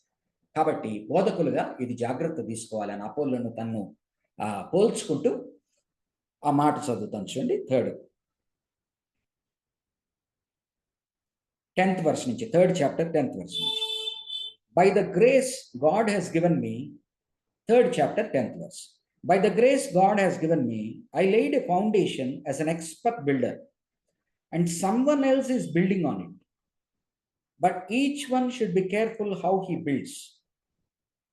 For no one can lay any foundation other than the one already laid, which is Jesus Christ. If any man builds on this foundation Christ, ఆ తర్వాత మనం చేసేటువంటి పరిచర్య విధానాలు, using gold, silver, costly stones, wood, hay or straw, ఇవన్నీ కూడా నేనేమంటాను చూడండి, కాస్ట్లీ స్టోన్స్ వరకు, గోల్డ్, సిల్వర్, కాస్ట్లీ స్టోన్స్, ఇవన్నీ కూడా మనుషుల్ని మెప్పించేదానికన్నా రైట్ డాక్టర్ను బ్రతుకు రెండు కలిసి చేసేవి ఈ వజ్ర వైడూర్యాలతో చేసేవి. రెండోది వుడ్, హే ఆర్ స్ట్రా, ఇది ఎట్టోలాగా ఎలాగనోలాగా మనుషుల్ని పెంచుకోవాలని చేసేది, ఎలాగనోలాగా ఫాలోయింగ్ని పెంచుకోవాలని చేసేది, ఎలాగనోలాగా నెంబర్స్, లైక్స్, వ్యూస్, కామెంట్స్ పెంచుకునే చేసేది. అంటే ఈరోజు మన లాంగ్వేజ్లో ఇవన్నీ కూడా achieve. His work will be shown for what it is, because the day will bring it to light. Because that day, దేవుని ప్రభు దినం అనేది అవుతుంది, ఆ రోజు అన్ని బయటపడతారు. If what he has built survives, he will receive his reward. If it is burned up, he will suffer loss. He himself will be saved, but only as one escaping through the flames. Don't you know that you yourselves are God's temple and that God's Spirit lives in you? If anyone destroys God's temple, God will destroy him, for God's temple is sacred and you are that temple. నేను పాస్టర్లుగా అర్థం చేసుకునేది రెండులాగా. ఒకటి, వ్యక్తిగతంగా నీ శరీరం దేవుని ఆలయం కనుక నీ శరీరం అనేటువంటి ఆలయమును దురలవాట్ల ద్వారా ఏదైనా కూడా వాటి వల్ల నువ్వు ఇచ్చేయకూడదు. రెండవది, కార్పొరేట్గా మీరు దేవుని ఆలయం అయినప్పుడు ఆ ఆలయమును చెడిపితే, ఈరోజు నా పరిచర్య పెంచుకోవడానికి, నేను సర్వైవ్ కావడానికి, సస్టైన్ కావడానికి, నేను ప్రామినెన్స్లోకి రావడానికి, నేను గనక దేవుని ఆలయానికి హామ్ చేస్తే శిక్షావిధికి. సో వ్యక్తిగతంగా నా జీవితము, శరీరాన్ని నేను, మనస్సును, క్రియలను కంట్రోల్లో చేసుకోవాలి, ఎందుకంటే దేవుని ఆలయం. నెక్స్ట్, మనమందరము దేవుని ఆలయం కనుక ఎవరైతే ఆ మనము అనబడేటువంటి సంఘమును పాడు చేస్తారో వారందరూ కూడా శిక్షావిధికి.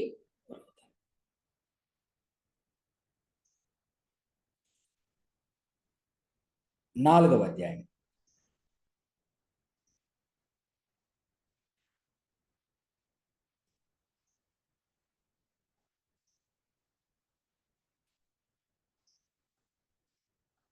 ఏదైతే ఆయన విమర్శిస్తూ ఉన్నారో దానికి ఆయన అంటున్నాడు, నన్ను నేనే విమర్శించుకోను.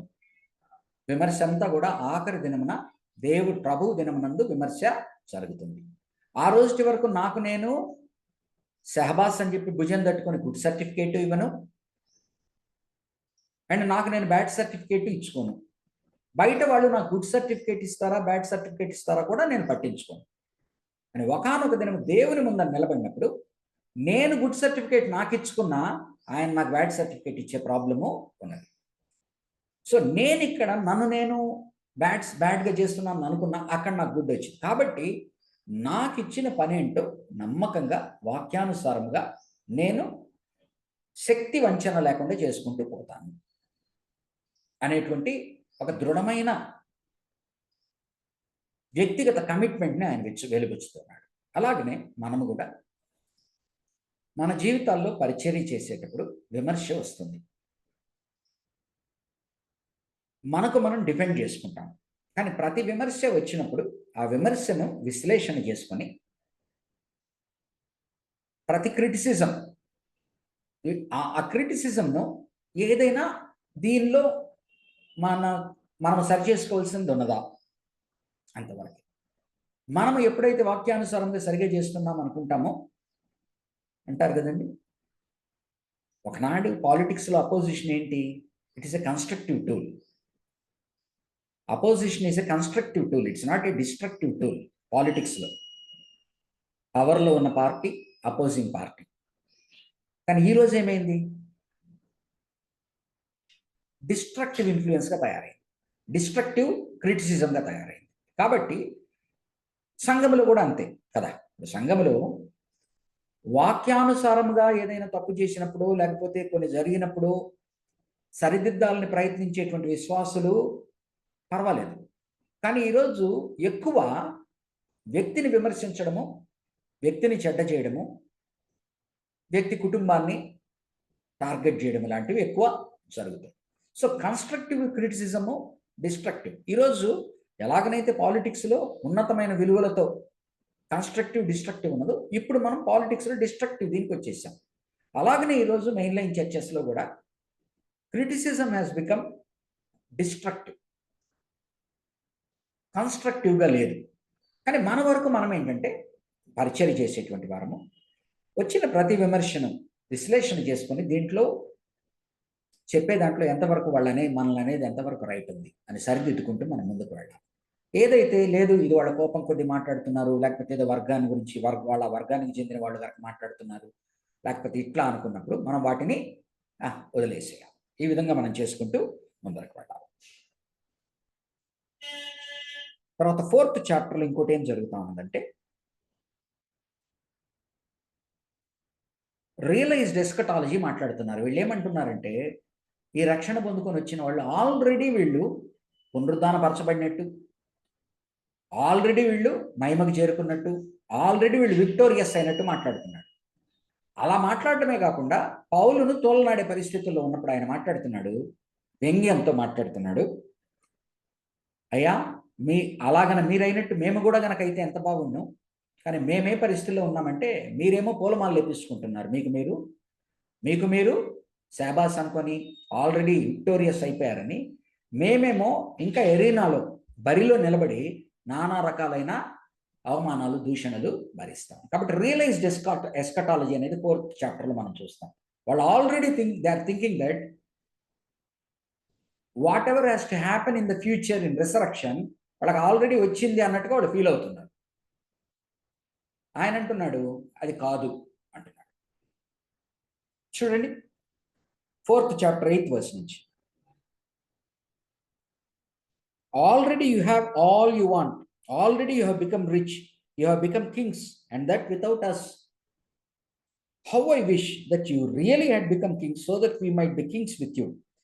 For it seems to me that God has put us apostles on display at the end of the procession, like men condemned to die in the arena.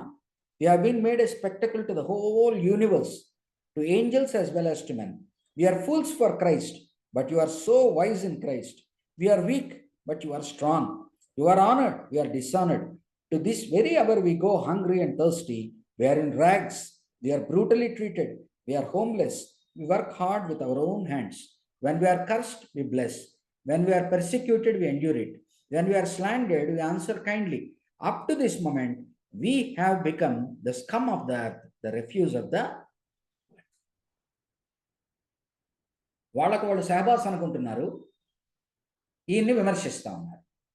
ఆయన అంటున్నాడు మీ సహబాసులు మాకొస్తే ఎంత బాగుండేది, కానీ మేము బయట బరిలో దిగి పోరాడుతూ మేమేమో తృణీకరింపబడిన వ్యక్తులుగా ఉన్నాం, మీరేమో స్వీకరింపబడిన వ్యక్తులుగా, మీరేదో అందలం ఎక్కేసినట్టుగా మీరు అంటున్నారు. జాగ్రత్త. నెక్స్ట్ 14th వర్స్ నుంచి ఏం చేస్తున్నా అంటే తన జీవిత శైలిని చెప్తూ ఈ జీవిత శైలిని అనుదినము చూసేటువంటి తిమోతిని వారి మధ్యకి పంపిస్తానంటున్నాడు. 14th వర్స్ నుంచి 21st వర్స్ వరకు. ఆయన మీకు నేను ఎలా జీవిస్తున్నానో, ఎలా బోధిస్తున్నానో, ఎలా బ్రతుకుతున్నానో చెప్తాడు. కాబట్టి మీరు నన్ను పోలి నడుచుకోండి. మీరేమంటున్నారంటే మిమ్మల్ని పోలి నేను నడుచుకోవడం లేదు కనుక నేనేదో తృణీకరింపబడినవాడిగా మీరు అనుకుంటున్నారు. అది నిజమైన పరిచర్య కాదు. తిమోతిని మీ మధ్యకి పంపిస్తాను, అతను చెప్తాడు. ఆ మాటలు మీరు విని నన్ను ఫాలో అవ్వండి. ఏమంటున్నాడు చూడండి 20th వర్స్ 18 నుంచి. Some of you have become arrogant. 4:18. Some of you have become arrogant, as if I were not coming to you. But I will come to you very soon, if the Lord is willing. And then I will find out not only how these arrogant people are talking, but what power they have. For the kingdom of God is not a matter of talk, but of power. What do you prefer? Shall I come to you with a whip, or in love with a gentle spirit? వాళ్ళు సంపూర్ణంగా ఎవడెక్కువ నోరేసుకొని పడితే వాడు ఎక్కువ powerful అనుకుంటున్నారు. ఆయన ఏమంటున్నాడు, దేవుని ఆత్మతో చేసేటువంటి పని పవర్ఫుల్, కానీ ఈ ఒక్క ప్రగల్భాలు, డంబాలు, ఆల్రెడీ ఏదో మీరు ఇదైపోయాను కరెక్ట్ కాదు. కాబట్టి నేను చేసే పరిచర్య ఏంటో తిమోతి చెప్తాడు. నేను నా యొక్క బోధన చూస్తున్నాడు, బ్రతుకును చూస్తున్నాడు. అతను మీకు చెప్తాడు, మీరు నన్ను ఫాలో కాండి. నెక్స్ట్ 5వ అధ్యాయంలో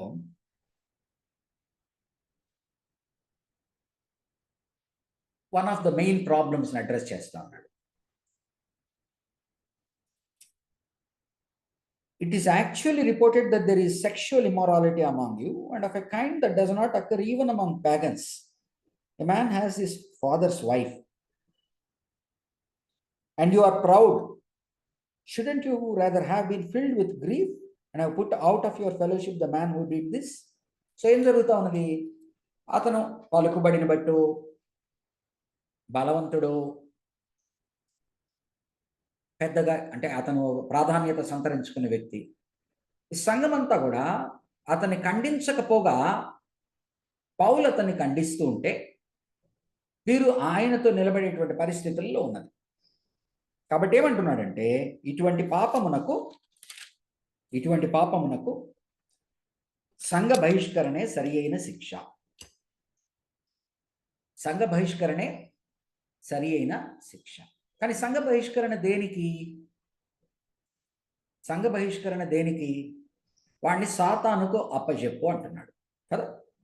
ఈ ప్యాసేజ్ మీద కొద్దిగా ఎక్స్ప్లెయిన్ చేస్తాను.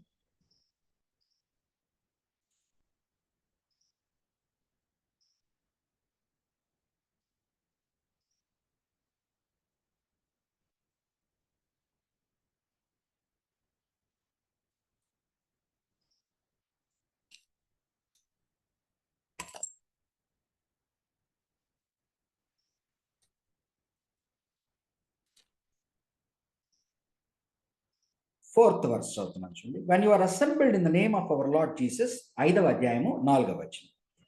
When you are assembled in the name of our Lord Jesus, and I am with you in spirit, and the power of our Lord Jesus is present, hand this man over to Satan, so the sinful nature may be destroyed, and the spirit saved on the day of the Lord.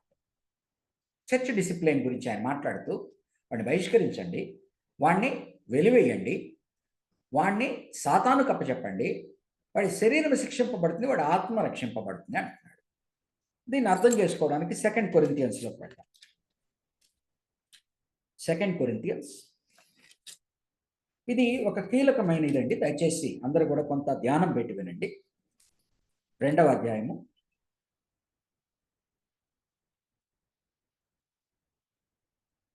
5వ వచనం నుంచి 2 Corinthians 2nd chapter. If anyone has caused grief, he has not so much grieved me as he has grieved all of you. To some extent, not to put it too severely. The punishment inflicted on him by the majority is sufficient for him. అంటే 2 కొరింథీయులు రాసేటప్పటికి ఈయన ఏదైతే ఎక్స్పెల్షన్ త్రావు మాట్లాడాడో వాళ్ళు జంకుతూ ఉన్నారు అతన్ని expel చేయడానికి. 2 Corinthians మాట్లాడేటప్పటికి జరిగింది. The punishment inflicted on him by the majority is sufficient for him. Now, instead, you ought to forgive and comfort him, so that he will not be overwhelmed by excessive sorrow. I urge you, therefore, to reaffirm your love for him. The reason I wrote you was to see if you would stand the test and be obedient in everything. First letter lo rasindi. If you forgive anyone, I also forgive him. And what I have forgiven, if there was anything to forgive, I have forgiven in the sight of Christ for your sake. Christ for your sake. In order that Satan might not outwit us, for we are not aware of his schemes. 2 చోట్ల సాతాను తెస్తా ఉన్నాడు కదా. మళ్ళీ first చాప్టర్లో first 1 కొరింథియన్స్లో 4th verse చదువుతున్నాను. 5th verse. Hand this man over to Satan, so that the sinful nature may be destroyed and his spirit saved on the day of the Lord. ఏం జరుగుతుందండి ఇక్కడ? మిమ్మల్ని అడుగుతాను నేను. ఓకే, ఎంతమంది ఉన్నారు ఈరోజు క్లాస్లో? ఇంకెవరన్నా ఉన్నా కూడా దయచేసి మీ యొక్క మీ ఫేసెస్ చూపిస్తారా దయచేసి? ఇంకెవరన్నా కనుక ఉంటే. వివేకవతి గారు ఉన్నారు, ఆనందరాజు గారు ఉన్నారు, రాము గారు ఉన్నారు, ఝాన్సీ మేరీ గారు ఉన్నారు, మెర్లిన్ గారు ఉన్నారు, కిరణ్ గారు ఉన్నారు, వనిత గారు ఉన్నారు, వనిత మాణిక్యం అంటే వనిత రామన్ గారు. ఓకే ఓకే విల్సన్, మీ అభిప్రాయం ఏంటి చెప్పండి దీని మీద? ఈ సంఘ బహిష్కరణ మీద కానీ, లేకపోతే ఆయన సాతానుకు అప్పచెప్పండి అంటున్నాడు, మరలా ఏమో అతను కనుక పశ్చాత్తాపడితే అతన్ని లోపలికి తీసుకోండి వెంటనే, లేకపోతే సాతాను వాడిని. ఏంటి వీటి అర్థం? మీకేమర్థమైంది?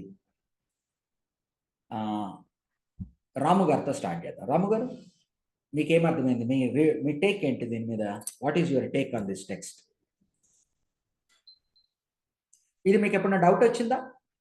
డిఫికల్ట్ ప్యాసేజ్గా అనిపించిందా? ఇది ఈజీగా అర్థమైంది అంటే చెయ్యొద్దండి, డిఫికల్ట్ ప్యాసేజ్గా అనిపించింది అంటే గమనండి. ఓకే చెప్పండి రాము గారు. Don't struggle too much. మీకు ఆల్రెడీ ఏమైనా ఒపీనియన్స్ ఉన్నాయా, లేకపోతే నేను ఐఎమ్ కన్ఫ్యూజ్డ్ అబౌట్ దిస్ ఇదన్నదా? డిఫికల్టే అన్న. అయితే ఇంకా అక్కడ పౌలు చెప్పినట్టు ఇంకా నేను అట్లనే వదిలేస్తే ఇంకా చెడిపోయి ఇంకా లోకంలో కలిసిపోయి నాశనమయ్యే బదులు ఆయన మనం చర్చ్ డిసిప్లిన్ ప్రకారం డిసిప్లిన్ చేసి ఒకవేళ ఆయన మారు మనసు పొందితే మళ్ళీ we can accept really turn out. Very good.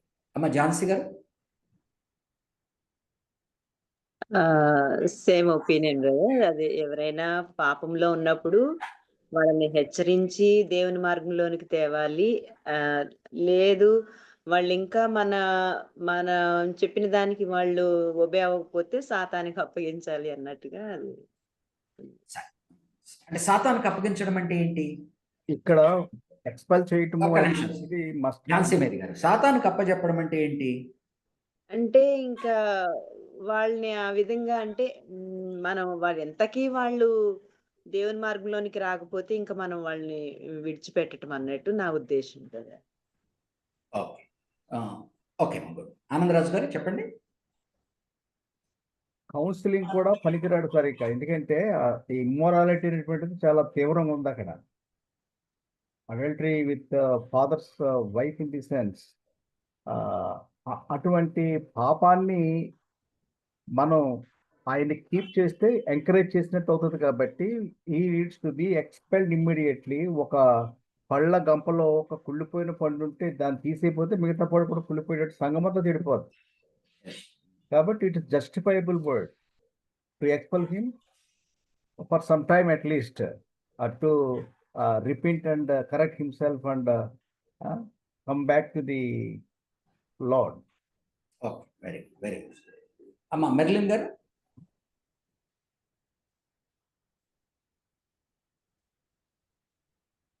అమ్మా మ్యూట్లో ఉందమ్మా. సారీ అండి. అది ఇప్పుడు ఆనందరాజు గారు చెప్పినట్లుగా వాళ్ళటి వాళ్ళ సంఘంలో ఉంటే ఇంకా మిగతా వాళ్ళందరూ కూడా పాడవుతారండి. కాబట్టి వాళ్ళకి బుద్ధి రావాలని కొంచెం వాళ్ళని ఎడంగా పెట్టాలన్నమాట. అప్పుడు వాళ్ళు ఒకవేళ ఆత్మలో గద్దింపబడి మారుమనసు పొందితే వాళ్ళు మళ్ళీ చేర్చుకోవాలి. కానీ వాళ్ళకి పనిష్మెంట్ అంటే ఇస్తే మిగతా వాళ్ళ సంఘస్థులు కూడా భయపడతారు. Very good. వివేకవతి ఆంటీ గారు. నాకు కూడా సేమ్ ఒపీనియన్ పాస్టర్ గారు. కానీ ఎక్కడైతే 2-3 కూడి నా నామను ప్రార్థిస్తారో అని మీరు ఎక్స్ప్లెయిన్ చేశారు కదా, ఆ విధంగా సంఘంగా కూడి వాళ్ళను సరి చేయాల. వదిలేస్తే పూర్తిగా దూరం అయిపోతారు దేవునికని. ఓకే అమ్మా, వెరీ గుడ్. అందరు చెప్పింది చాలా బాగున్నాయి. ఇప్పుడు ప్రాక్టికల్గా ఒకటి అడుగుతాను. ఇది మనం ఈరోజు చేయగలుగుతున్నామా? No way. మీ చర్చిలో ఇది చేసిన దాఖలాలు ఉన్నాయా? No way, sir. లేదు. లేదు పాస్టర్ గారు.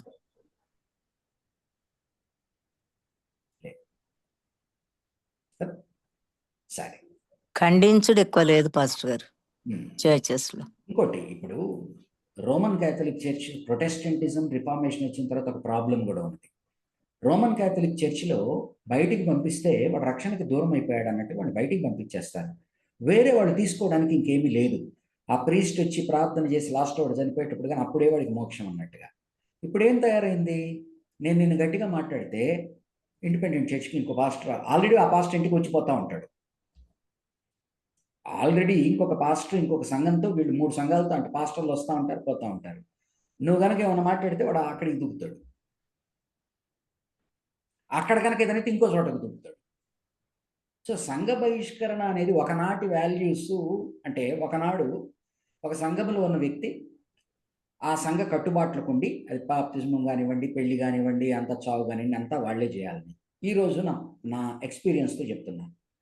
స్థానిక సంఘంలో ఉంటూ పాస్టర్ని అసలు పిలవకుండా వేరే పాస్టర్ల ద్వారా చాలా జరిపించేసుకుంటున్నారు కూడా.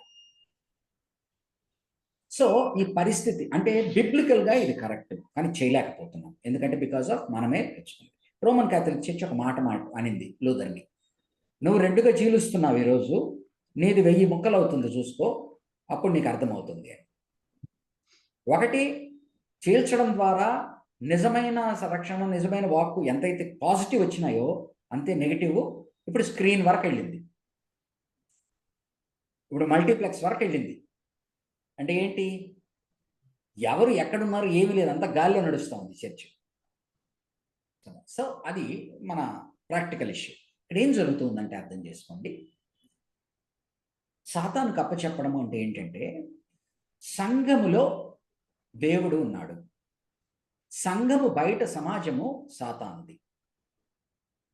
సో వాడిని సాతానుకు అప్పచెప్పడం అంటే ఏంటంటే, దేవుని యొక్క పరిధిలో ఎప్పుడైతే అతను దిద్దుబాటు కలగట్లేదో అతనిని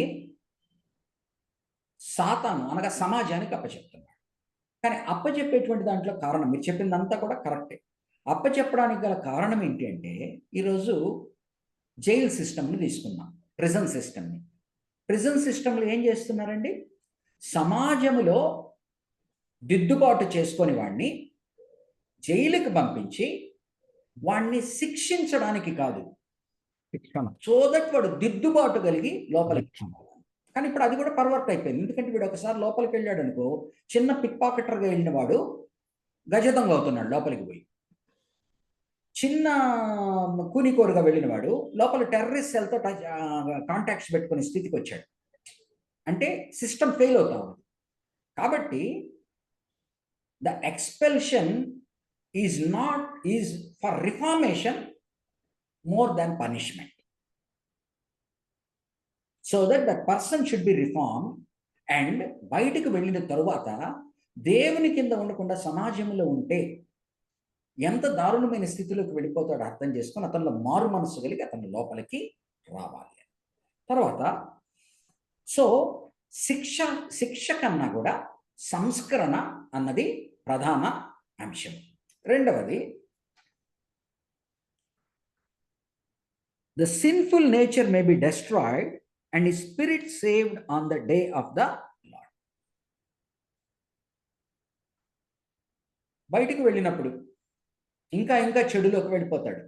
ఇంకా చెడులోకి వెళ్ళిపోయి ఏమవుతుందండి? ప్రాణాలు కూడా పోతాయి.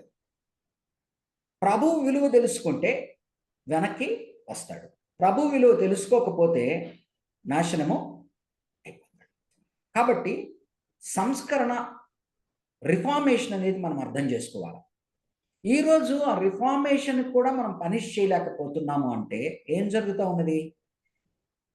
బైబిల్లో నుంచి మనం దూరం అయ్యి ఏదైతే చర్చ్ డిసిప్లిన్ ఆయన ఏ కారణంగా ఇచ్చాడో ఆ కారణంగా మనం చేయనప్పుడు మనకు మనమే మన సంఘాన్ని ఇది చేసుకుంటున్నాం.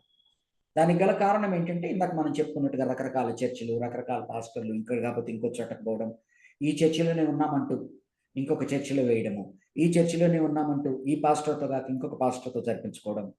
అండ్ ఒక్కొక్కసారి ఈరోజు అంటే ఇంకా విచిత్రమైన విషయం చెప్తాను, అంటే మీరు ఫేస్ చేశారో లేదు. ఇక్కడ సమాధుల తోట కష్టమైపోయింది హైదరాబాద్ నగరంలో.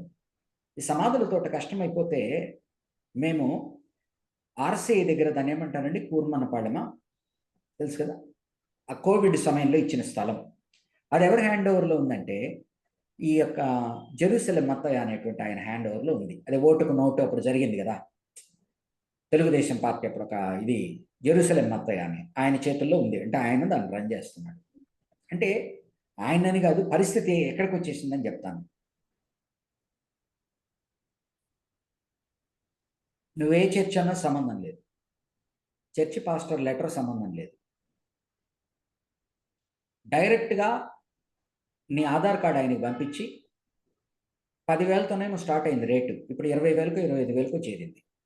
నువ్వు డైరెక్ట్గా కనుక డబ్బులు వేసావనుకో గూగుల్ పేలో, నీకు అక్కడ సమాధి రెడీ. నీకు పాస్టర్ పని లేదు, చర్చి పని లేదు. అంటే ఏదో చనిపోయినప్పుడు వాళ్ళని బ్లాక్మెయిల్ చేయడం గురించి నేను మాట్లాడట్లేదు. విలువలు ఎక్కడి నుంచి ఎక్కడికి వచ్చాయి అంటే బహిష్కరణ అనే మాటలు మాట్లాడుతున్నప్పుడు ఒకనాటి కట్టుబాట్లు ఏంటి? అతను ఏ సంఘానికి సంబంధించిన వాడు, అతను నిజంగా క్రైస్తవుడా కాడా? సో ఈరోజు ఆ స్థితికి వచ్చింది. అంటే మంచి సంస్కరణ, మంచిదే జరగాలి వాళ్ళకి మరణం తర్వాత. కానీ ఏమైంది? మధ్యలో పార్ట్లన్నీ కూడా ఏదైతే చర్చికి పాస్టోరల్గా విశ్వాసుల మీద ఏ కంట్రోల్ అయితే, ఫర్ గుడ్ సేక్ కంట్రోల్ అంటే అదంతా కూడా, అండ్ చర్చ్ లెస్ క్రిస్టియన్స్ ఎక్కువైపోయారు. చర్చ్ లెస్ క్రిస్టియన్స్ ఎక్కువైపోవడమే కాకుండా వాళ్ళకి ఏదైనా ప్రేయర్ కావాల్సి వచ్చింది, మెమోరియల్ సర్వీస్ కావాల్సి వచ్చింది అనుకో, వాళ్ళు ఎవరినో ఒకరిని పిలుస్తున్నారు, ఎవరో ఒకరు వస్తున్నారు, కండక్ట్ చేస్తా ఉన్నారు. ఇప్పుడు ఆ వ్యక్తిని ఈ చర్చి ఎందుకు అతన్ని దూరం పెట్టింది అనే దాన్ని కూడా అవసరం లేదు. వేరే పాస్టర్తో కాంటాక్ట్లో ఉంటున్నాడు, ఆ పాస్టర్ వస్తున్నాడు, చేస్తున్నాడు, ఆయనకి ఏదో కానుకిస్తే రన్ అయిపోతాం. సో ఈ పరిస్థితుల్లో ఈరోజు సంఘము ఉన్నది. కాబట్టి యేసు ప్రభు వారు మత్తయి సువార్త 16వ అధ్యాయంలోనూ చర్చి డిసిప్లిన్ గురించి మాట్లాడాడు. అపోస్తలుడైన పౌలు చర్చి డిసిప్లిన్ గురించి మాట్లాడుతున్నాడు. కానీ ఆ చర్చి డిసిప్లిన్ ఈరోజు మనం ఇంప్లిమెంట్ చేయలేకపోతున్నాం, చేయట్లేదు. దానికి గల కారణం ఏంటంటే ఆత్మీయముగా వాడు బాగుపడడం కన్నా కూడా క్రైస్తవుడు అనే పేరుతో చలామణి అవుతున్న వాడికి క్రైస్తవునికి అవసరతలు అయితే ఉన్నాయి అంటున్నారో, ఒక ప్రార్థన మీటింగ్ కానీ, ప్రేయర్ మీటింగ్ కానీ, ఒక బాప్తిజమం కానీ, ఒక పెళ్ళప్పుడు కానీ, చనిపోయినప్పుడు కానీ, ఇవన్నీ కూడా ఆ వ్యక్తి ఆత్మీయ కండిషన్ని పరిగణలోకి తీసుకోకుండా చేసేవారు బయలుదేరారు. సో ఈ కండిషన్స్ అంతా ఎందుకు పెడుతున్నాడు? అతను ఆత్మీయంగా బాగుపడాలి అనేటువంటి విషయంలో. ఈ ఆత్మీయంగా బాగుపడాలనేటువంటి దానికి ఏదైతే స్ట్రక్చర్ ఏర్పాటు చేస్తున్నారో, ఆ స్ట్రక్చర్ని గురి చేసినప్పుడు ఏమవుతా ఉంది? కంప్లీట్గా సాతాను ఇంకా లోపలికి వచ్చి కూర్చోడా. సంఘంలో దేవుడు ఉన్నాడు, సమాజంలో సాతాను ఉన్నాడు అని పంపిస్తున్నారు. ఇప్పుడు సమాజంలో సాతాను కాదు, సాతాను అన్నిటినీ ఆక్యుపై చేసుకొని, ఎందుకని? నీవు దేవుని విలువల ప్రకారంగా ఇది చేయడం లేదు కనుక ఇచ్చారు. కాబట్టి చర్చ్ డిసిప్లిన్ గురించి ఆయన ఇక్కడ మాట్లాడుతున్నాడు. తర్వాత 6వ అధ్యాయంలో లా సూట్స్ గురించి మాట్లాడుతున్నాడు. ఇది చాలా సున్నితమైన సమస్య. ప్రతి మెయిన్ లైన్ చర్చెస్లో కోర్టు కేసులు ఉంటూనే ఉన్నాయి. కానీ అపోస్తలుడైన పౌలు ఏం చెప్తున్నాడు? ఎట్టి పరిస్థితుల్లోనూ కోర్టు కేసులు వేయకూడదు. మీ మధ్యన మీరు నలుగురు కూర్చొని క్రైస్తవులు సమస్యని సాల్వ్ చేసుకోలేరా? మీ మధ్యన మీరు కూర్చొని సాల్వ్ చేసుకోలేరా? మీరు ఎప్పుడైతే కోర్టుకు వెళ్ళారో మీరు ఏం చేస్తున్నారు? ఇంటి పంచాయతీని, ఇంటి దాన్ని రచ్చకలాగుతున్నారు. దానికన్నా కూడా దాన్ని నువ్వు ఓడిపోయి కోల్పోవడానికైనా సిద్ధపడు. కానీ నీవెప్పుడైతే నీ సమస్యను నువ్వు సాల్వ్ చేసుకోలేక అన్యుల ముందరికి వెళ్తావో అప్పుడే నువ్వు ఓడిపోయినట్టు. అనగా మీ మధ్యన స్పిరిచువల్ లీడర్షిప్ లేదు. మీ మధ్యన సార్ట్అవుట్ చేసుకోవడానికి, సాల్వ్ చేసుకోవడానికి మెచ్యూర్డ్ ఎల్డర్స్ లేరు. కానీ ఈరోజు దయనీయమైన సంఘటన, అంటే సిగ్గుతో తల వంచుకొని నేను కూడా చెప్తున్నాను, మెయిన్ లైన్ చర్చెస్ అన్నీ కూడా ఏదో ఒక రకంగా కోర్టు కేసు అనేది నడుస్తూ ఉంది. కోర్టు కేసులు నడుస్తూ ఉంది. అక్కడ మళ్ళీ మనము విఫలమయ్యాం. అంటే ఏంటి? దేన్నైతే మనలో మనం పరిష్కరించుకోవాలనో పరిష్కరించుకున్నప్పుడు అది కోర్టు కేసులకి దారితీస్తూ ఉంది. అందుకని ఎప్పుడు తగు వచ్చినా కూడా మనలో మనం కూర్చొని మాట్లాడుకోవాలి. మనలో మనం కూర్చొని మాట్లాడుకొని మనకు మనం సాల్వ్ చేసుకోవాలి. మనము అన్యుల ముందరికి పోయినప్పుడు మనము ఓడిపోయినట్టే లెక్క. కానీ పోవలసిన పరిస్థితులు వస్తూ ఉన్నాయి. ఎందుకు వస్తూ ఉన్నాయి? మనలో మనము సరైన ప్లాట్ఫామ్గా 1కి 10 సార్లు కూర్చొని మాట్లాడుకోవడం లేదు కనుక. కూర్చున్నా ఏమీ రాదు, మాట్లాడినా ఏ ప్రయోజనము లేదు అని ఒక సొలిడిఫైడ్ అభిప్రాయంతో దీనికన్నా ఒక ఇదేసేస్తే పోతుంది అనేటువంటి దృక్పథం, దాన్ని పౌలు ఖండిస్తున్నాడు. పౌలు ఏమంటున్నాడు? Rather than lose that and be defeated, rather than go to court, lose the case and you surrender and you be defeated. So అక్కడ నేర్పిస్తున్న పాఠం ఏంటంటే ఎప్పుడు కూడా కూర్చోవాలి, మాట్లాడుకోవాలి. నేను నమ్మేది ఏంటంటే 10 సార్లు కూర్చుంటే కాలక్రమేణా అన్ని మెత్తబడతాయి. అంటే ఏంటి? కోపతాపాలు ఉంటాయి, కినుకులాయాసాలు ఉంటాయి, ఏదో అంటారు, గట్టిగా అంటారు, ఓకే, ఇంకోసారి గట్టిగా అంటారు. కోపం తగ్గిపోయిన తర్వాత 3వ మీటింగ్కి ఏమో తగ్గుతుంది. సిద్ధాంతపరంగా ఎక్కడ విడిపోతున్నాం, ఏం జరుగుతుందని మాట్లాడుకోవాలి. కానీ సాతాను ఏం చేస్తుందంటే ఇలా మాట్లాడుకోనివ్వకుండా సొలిడిఫైడ్గా ఎవరి మనస్సుని వాళ్ళని తన కైవశం చేసుకొని సంభాషణ కన్నా, డైలాగ్ కన్నా, కన్సల్టేషన్స్ కన్నా resorting to court is better అనేది విధంగా చేస్తుంది. చాలా దయనీయమైన పరిస్థితి, కానీ ఇది కొనసాగుతూ ఉన్నది. God only should save us from that. Okay. తర్వాత 6వ అధ్యాయంలో 12వ వచనం నుంచి ఏం చెప్తున్నాడంటే సెక్షువల్ ఇమ్మరాలిటీ గురించి చెప్తున్నాడు.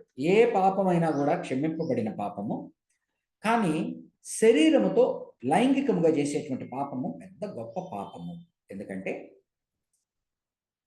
ఒక స్త్రీ పురుషుడు కలిసినప్పుడు వారు ఇరువురు ఒకటవుతారు. కాబట్టి అన్నిటికన్నా ఒక ఇద్దరు కలవడము అంటే అది కలవడం అనే దానికి నిర్వచనము. కాబట్టి దేవుడు కలిగిన నీవు, దేవుని నామమున వివాహము జరుపుకున్న నీవు భార్యతో కాకుండా వేరే వారితో కలిసినప్పుడు నీవు దేవుణ్ణి తీసుకెళ్ళి దేవునితో కూడా, అంటే దయచేసి మరోలాగా అనుకోండి, దేవుని చేత వ్యభిచారము చేయించినట్టు. దారుణమైన మాటలు, కానీ ఆయన మాట్లాడు. కాబట్టి ఏమంటున్నాడు చూడండి, 15th verse, 6th chapter 15th verse. Do you not know that your bodies are members of Christ himself? Shall I then take the members of Christ and unite them with prostitute? Never. Do you not know that he who unites himself with the prostitute is one with her in body? For it is said, the two will become one flesh. But he who unites himself with the Lord is one with him in spirit. దేవుడు, ఆయన కుమారుడు, ఆయన పరిశుద్ధాత్మతో నువ్వు జతపరచబడ్డావు. నువ్వు తెలియ అర్థమవుతుంది కదండి. నేను త్రియేక దేవుడు కలపబడి ఉన్నాను. నేను తీసుకెళ్ళి ఈ ముగ్గురు కూడా వాళ్ళ కలిపితే ఏం చేశాను? దానికన్నా మించిన ఘోర పాపం ఇంకోటి లేదు. ఎందుకంటే ప్రభు రక్తము ద్వారా మనం కొనబడ్డాము. మనం ఇంకా మన వారము కాము, ఆయన వారము. తర్వాత పరిశుద్ధాత్మ దేవుడు మనలో నివసిస్తూ ఉన్నాడు. సో తండ్రి, కుమారుడు, పరిశుద్ధాత్మ చేసిన కార్యము ద్వారా నువ్వేమైతే అయ్యున్నావో తీసుకెళ్ళి నువ్వు ఏదైతే వివాహ వ్యవస్థ అని ఇవ్వబడినదో ఆ వివాహ వ్యవస్థకు అతీతముగా అవుట్ సైడ్ ద వెడ్లాక్ నువ్వు ఏదైతే చేస్తావో నువ్వు దేవుని నీ యొక్క దీనికి శారీరక ఇచ్చకు దేవుని చేత కూడా అది చేపించిన వాడు. దాన్ని మించిన పాపం ఇంకొకటి. కాబట్టి ఇది చాలా దారుణమైనదని ఆయన చెప్తున్నాడు. Flee from sexual immorality. ఎందుకు ఈ మాటలు మాట్లాడుతున్నాయండి? కొరింథీయులో ఇది ఇందాక ఫస్ట్లో మాట్లాడాను. రొచ్చుతో నిండిన, రొచ్చులో కూరుకుపోయిన సమాజం అది. కాబట్టి అక్కడ ఈ సెయిలర్స్, ఇందాక చెప్పాను కదా, సెయిలర్స్ ఉన్న చోట్ల ప్రాస్టిట్యూషన్. సో వాళ్ళకి వాళ్ళ నార్మ్స్, వాళ్ళ వాల్యూస్ వాళ్ళకి తప్పు అనిపించట్లేదు. కాబట్టి ర్యాంపెంట్గా ఉన్నదన్నమాట ఈ యొక్క ఇంకొక పరస్త్రీతో కలవడం అనేది. కాబట్టి అంటున్నాడు నువ్వు దానిలోంచి బయటికి రావాలి, సెక్షువల్ ఇమారాలిటీ అనే దాంట్లోంచి బయటికి రావాలి. ఎందుకు ఇలా మాట్లాడుతున్నాడు? ఒకటి, పాత నిబంధనలో 10 ఆజ్ఞల్లో చెప్పబడినది. రెండోది, మనము అపోస్తుల కార్యము ధ్యానించినప్పుడు 15వ అధ్యాయంలో జెరూసలేం కౌన్సిల్ చూసాం.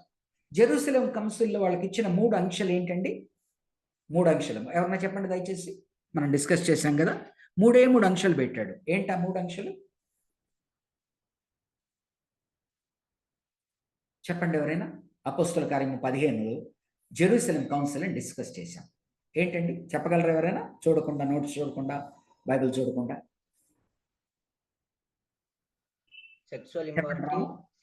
సెక్సువల్ ఇమ్మారిటీ, తర్వాత విగ్రహాలకు అర్పించబడిన ఆహారం, రక్తంతో తాగు. వెరీ గుడ్ రాము. సో 3 అంశాలు పెట్టాడు. ఆ 3 అంశాలు ఏంటి? ఒకటి చూడండి, 10 ఆజ్ఞలంతా కూడా ఏంటండి? ఫస్ట్ 4 ఆజ్ఞలు దేవునికి, మానవునికి సంబంధించినవి. మానవుడు దేవునితో ఏ విధముగా ఉండాలి. 5వది బ్రిడ్జ్. తల్లిదండ్రులు దేవుని యొక్క స్థానంలో ఉన్నారు అనుకున్నాం. బ్రిడ్జ్ నీ తల్లిదండ్రుల్ని. 6 నుంచి 10 వరకు ఏంటండి? ఒక మానవుడు మానవునితో ఎలా ఉండాలి. కాబట్టి ఈ లాస్లో కూడా ఏం పెట్టాడు? దేవునికి అన్నిటికన్నా కష్టం కలిగించేది ఏంటంటే ఎట్టి పరిస్థితుల్లో దేవునికి నాన్ గాడ్గా ప్రొఫెస్ చేసుకుంటున్న, తానే గాడ్ అని ప్రొఫెస్ చేసుకుంటున్న నాన్ గాడ్ అనేది ఒకటి ఉన్నది. దాన్ని ఆయన సహించడు. కాబట్టి నీవు దాని ముందర పెట్టి తినడము అంటే నువ్వు దేవుణ్ణి పక్కన పెట్టి దాన్ని ప్రాధాన్యతనిచ్చినట్టు. కాబట్టి అది తినకూడదు. నెక్స్ట్, నీ రక్షణ కలిగినది ఒకరు రక్తము చిందించుట ద్వారా. రక్తములో జీవం ఉన్నది. ఆ రక్తము నువ్వు త్రాగడము అంటే నీవు ప్రభు చిందించిన రక్తానికి ఆయన నీ ప్రాణమునకు బదులుగా చెల్లించిన దాన్ని నీవు మరలా వేరే విధంగా వాడటము. 3వది సెక్షువల్ ఇమ్మొరాలిటీ. ఏమంటున్నాడు? నీ శరీరముతో మానవునికి మధ్యన నీ శరీరముతో నువ్వు ఈ పాపము చేయకూడదు. మొట్టమొదటిది నీ మనసుతో ఆత్మతో చేసే ఆత్మతో దేవునికి విరోధంగా చేసేది. ఇది నీ శరీరముతో నీ మనసు ఆత్మ అన్ని కలుషితపరిచేటువంటి రీతిగా నీలో ఇప్పుడు త్రియేక దేవుడు ఉండగా తీసుకెళ్ళి నువ్వు కలిసినట్టు. కాబట్టి ఇది అన్నిటికన్నా పెద్ద.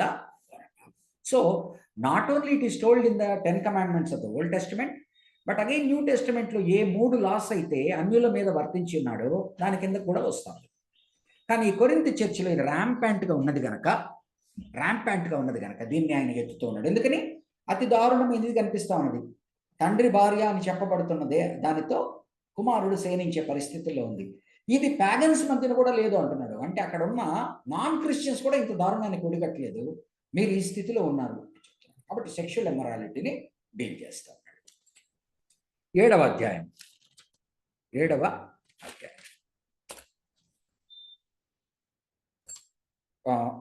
ఇంకొక 8-10 minutes ఉందండి. 9 క్లోజ్ చేస్తాను. 7th చాప్టర్ ఏం జరుగుతుంది?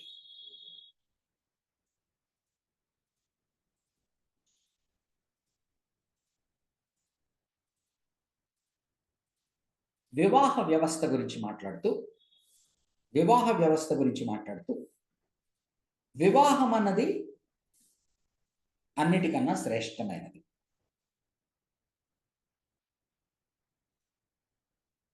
కానీ ఆ ఉన్న పరిస్థితులలో ఒక వర్ష చదువుతున్నది. అన్నిటినీ ఈ యొక్క చాప్టర్ అంతా డిటర్మిన్ చేసే వర్ష చదువుతాను.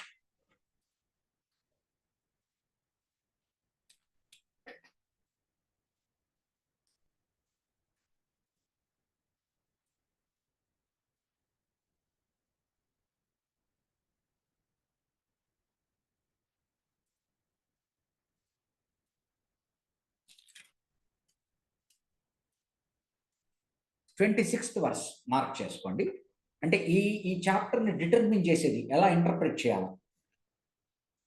Because of the present crisis I think that it is good for you to remain as you are. Because of the present crisis ఏం జరుగుతున్నదంటే అక్కడ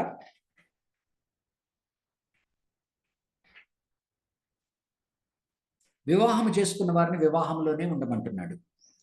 వివాహము చేసుకొని వారిని ఆనాడున్న కొన్ని పరిస్థితులు, ప్రభు 2వ రాకడ ఆసన్నము, తర్వాత చుట్టుపక్కల జరుగుతున్న ఏవేవైతే 2వ రాకడకు సహకరిస్తాయి అని చెప్పబడుతున్న ఏవేవైతే ఉన్నాయో ఆ సూచనలన్నీ కనపడుట ద్వారా ఏ క్షణములో అయినా ప్రభువు రావచ్చు. ఆ సూచనలన్నీ కనపడతా ఉన్నాయి.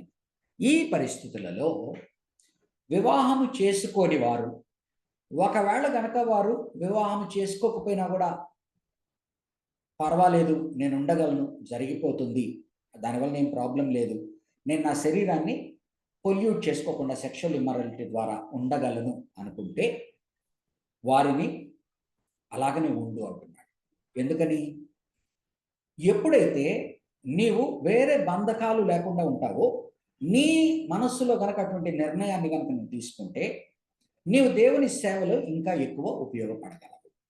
ఎందుకంటే వివాహితురాలు దేవుణ్ణి తృప్తిపరచాలా, but at the same time తన భర్తనో భార్యను తృప్తిపరచాల కనుక వాళ్ళ అటెన్షన్ డివైడెడ్గా ఉంటుంది.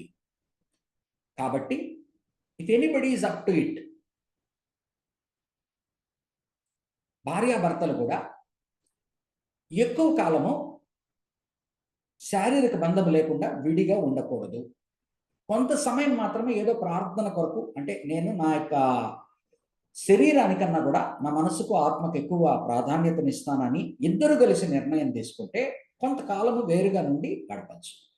అంతేగాని ఎక్కువ గనక దూరంగా ఉంటే అది వేరే చెడుకు దారితీస్తుంది. కాబట్టి మ్యూచువల్ కన్సెంట్తో, for the sake of giving your self to more prayer, you can be apart for some days. Otherwise, it is better to marry than to burn with passion. It is better to join with your wife rather than restrain and restrict and go it in a perverse way. అలాగనే పెళ్లికి నిశ్చితార్థమైన వాళ్ళతో కానీ అన్నిటినీ ఆ present crisis అనే మాట మీద depend అయింది. What that present crisis is we don't know. They were expecting, అంటే అక్కడ వస్తున్న కరువుల్ని బట్టి, ఆ సమయంలో జరుగుతున్న కొన్నిటిని బట్టి దేవర్ ఎక్స్పెక్టింగ్ ఇమ్మినెంట్ క్రైసిస్.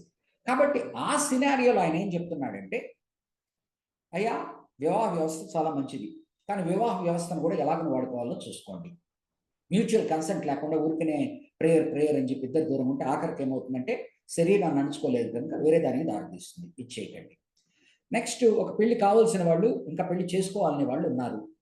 వాళ్ళు కనుక ఒకవేళ నేను ఉంటాను పెళ్లి చేసుకోకుండా అంటే, మీ అటెన్షన్ డివైడ్ కాకుండా ప్రభువునే భర్తగా చేసుకుని ఉండేటువంటి అవకాశం ఎక్కువ ఉంటుంది కనుక ఉండండి. బట్ అందరికీ తలాంత్ ఉండదు. ఒకరికొక తలాంత్ ఉంటుంది, ఒకరికొక తలాంత్ ఉంటుంది. నాకున్నది, నాకు కనుక ఆప్షన్ ఇస్తే నాలాగా మీరు ఉండండి అని చెప్తాను. కానీ నేను మీరు కాదు, మీరు నేను కాదు. నేను మీరు కాదు, మీరు నేను కాదు. కాబట్టి మీ యొక్క ఫిజికల్ యునిక్నెస్ని బట్టి, మీ మెంటల్ మేకప్ని బట్టి మీ స్పిరిచువల్ మ్యాటర్ డిసైడ్ చేయనివ్వండి. అర్థమవుతుందండి? స్పిరిచువల్ మ్యాటర్ నీ ఫిజికల్ మెంటల్ని కంట్రోల్లో ఉంచుకోగలిగితే ఈ స్పిరిచువల్. లేకపోతే నేను స్పిరిచువల్గా ఉంటానంటూ నీ ఫిజిక్ని కానీ నీ మెంటల్ని కానీ కంట్రోల్ చేసుకోలేకపోతే you will be doing either mental adultery or physical adultery. దానికన్నా నువ్వు పెళ్లి చేసుకోవడము మంచిది. కానీ పెళ్లి చేసుకోకపోతే నన్ను అడిగితే ఆయన అన్నాం, ఇప్పుడున్న పరిస్థితులను బట్టి నాలాగా ఉండాలని కోరుకుంటున్నాను, కానీ అందరికీ తలాంతు లేదు. యేసు ప్రభు వారు కూడా ఏమంటాడు లూకాసు వార్తలు, కొంతమంది నపుంసకులుగా పుట్టిరి, కొంతమందిని మనుషులు నపుంసకులుగా చేసిరి, కొంతమంది ఇచ్ఛాపూర్వకముగా ఇష్టపూర్వకముగా స్వచ్ఛందంగా దేవుని రాజ్యము కొరకు తమను తాము నపుంసకులుగా చేసుకోండి. అంటే ఏంటి? They have devoted there lifes, they have married God and they have not entered into a physical marital relationship because it is their call, but it is not for everybody. It is not for everybody. అదే మాటను పౌలు మళ్ళా అంటున్నాడు చూడండి.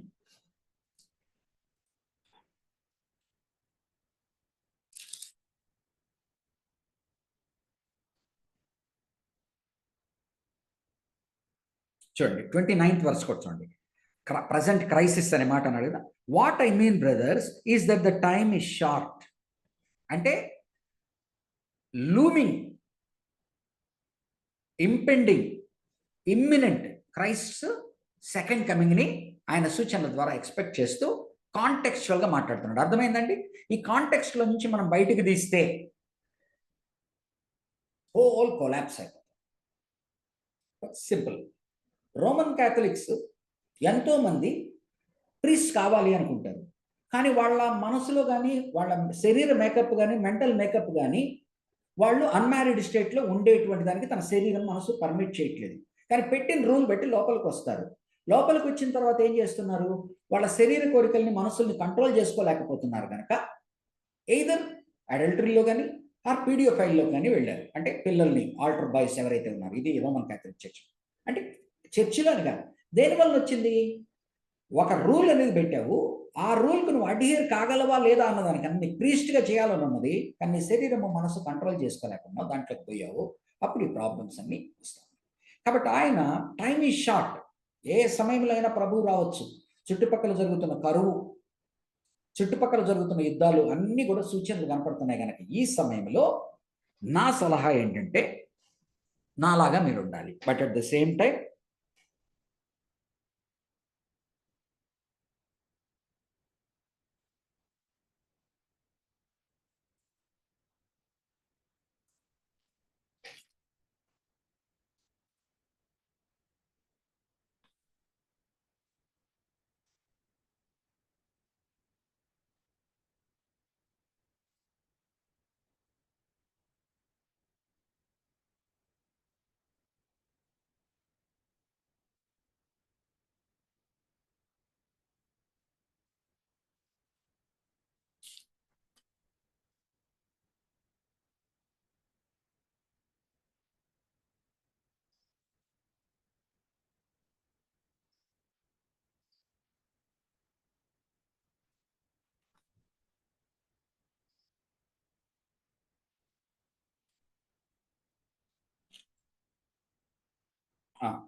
7:7. I wish that all men were as I am. I wish that all men were as I am. But each man has his own gift from God. One has this gift, another has that. But it is again a specific personal gift given to somebody to be unmarried. Not for all. So ఈ present crisis, because the time is short, ఈ మాటలు మాట్లాడుతున్నాడు. అక్కడ వివాహ వ్యవస్థ గురించి ఆయన, వివాహ వ్యవస్థ మంచిది, కానీ ఈ వివాహ వ్యవస్థలో ప్రస్తుతం ఉన్న పరిస్థితుల్లో దీని వలన ఎవరైనా గనక వివాహ వ్యవస్థకు దూరంగా ఉండాలనుకుంటే వారి శరీరాలు మనసులు గనక పర్మిట్ చేసి వారు ఒక డెసిషన్ తీసుకుంటే నా ఉద్దేశంలో అది శ్రేష్టమైన డెసిషన్. ఎందుకనగా పెళ్లి చేసుకున్న వారు తమ భర్తను ఎలాగైనా తృప్తిపరచాలని, భర్తకు వంట చేసి పెట్టడం, రకరకాల వాటిలో సతమతం అవుతూ ఉంటారు కనుక వాళ్ళు దేవునికి అంత చేయలేరు. సో ఈ పారామీటర్స్లో మీరు చేయాలి. సో ఆయన మ్యారేజ్ గురించి హోలిస్టిక్గా ఏమో గుడ్ ఇంటెన్షన్తో మాట్లాడుతున్నాడు, బట్ రెస్ట్రిక్టివ్గా ఒక పరిస్థితిని బట్టి ఆయన ఇలాగ మాట్లాడుతున్నాడు. తానైతే తనకు దేవుడిచ్చిన వరాన్ని బట్టి, కృపను బట్టి తను అలాగ ఉండడానికి ఇష్టపడుతున్నాడు. సంపూర్ణంగా తన జీవితాన్ని దేవునికి, అంటే భార్యకు బిడ్డలకు ఆ యొక్క బంధాల్లోకి వెళ్లకుండా దేవునికే సమస్తము చేయడానికి తనకిచ్చిన పిలుపుని బట్టి, కృపను బట్టి తను చేయగలుగుతున్నాడు. కానీ అందరికీ అది ఉండకపోవచ్చు. నీకు నువ్వు నిశ్చయించుకో అనదు. కాబట్టి 7th చాప్టరు, 8th చాప్టర్ నుంచి నెక్స్ట్ వీక్ చూస్తాము. ఇవి ఉంటుంది, ఫుడ్ సాక్రిఫైస్ టు ఐడల్స్, ప్రసాదాలు, ఇటువంటివి. సో ఇప్పటి వరకు ఇది. ఏదైనా డౌట్ ఉంటే you can ask. 1 to 7 chapters మనము చూసాము. Any doubts you have you can rise.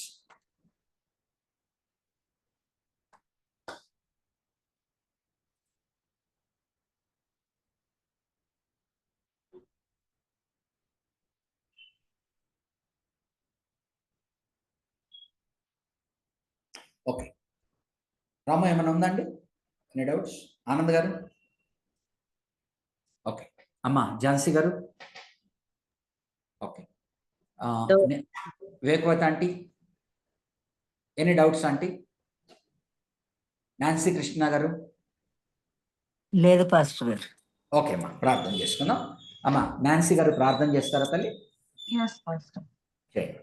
Our most gracious Heavenly Father, thank you, Lord,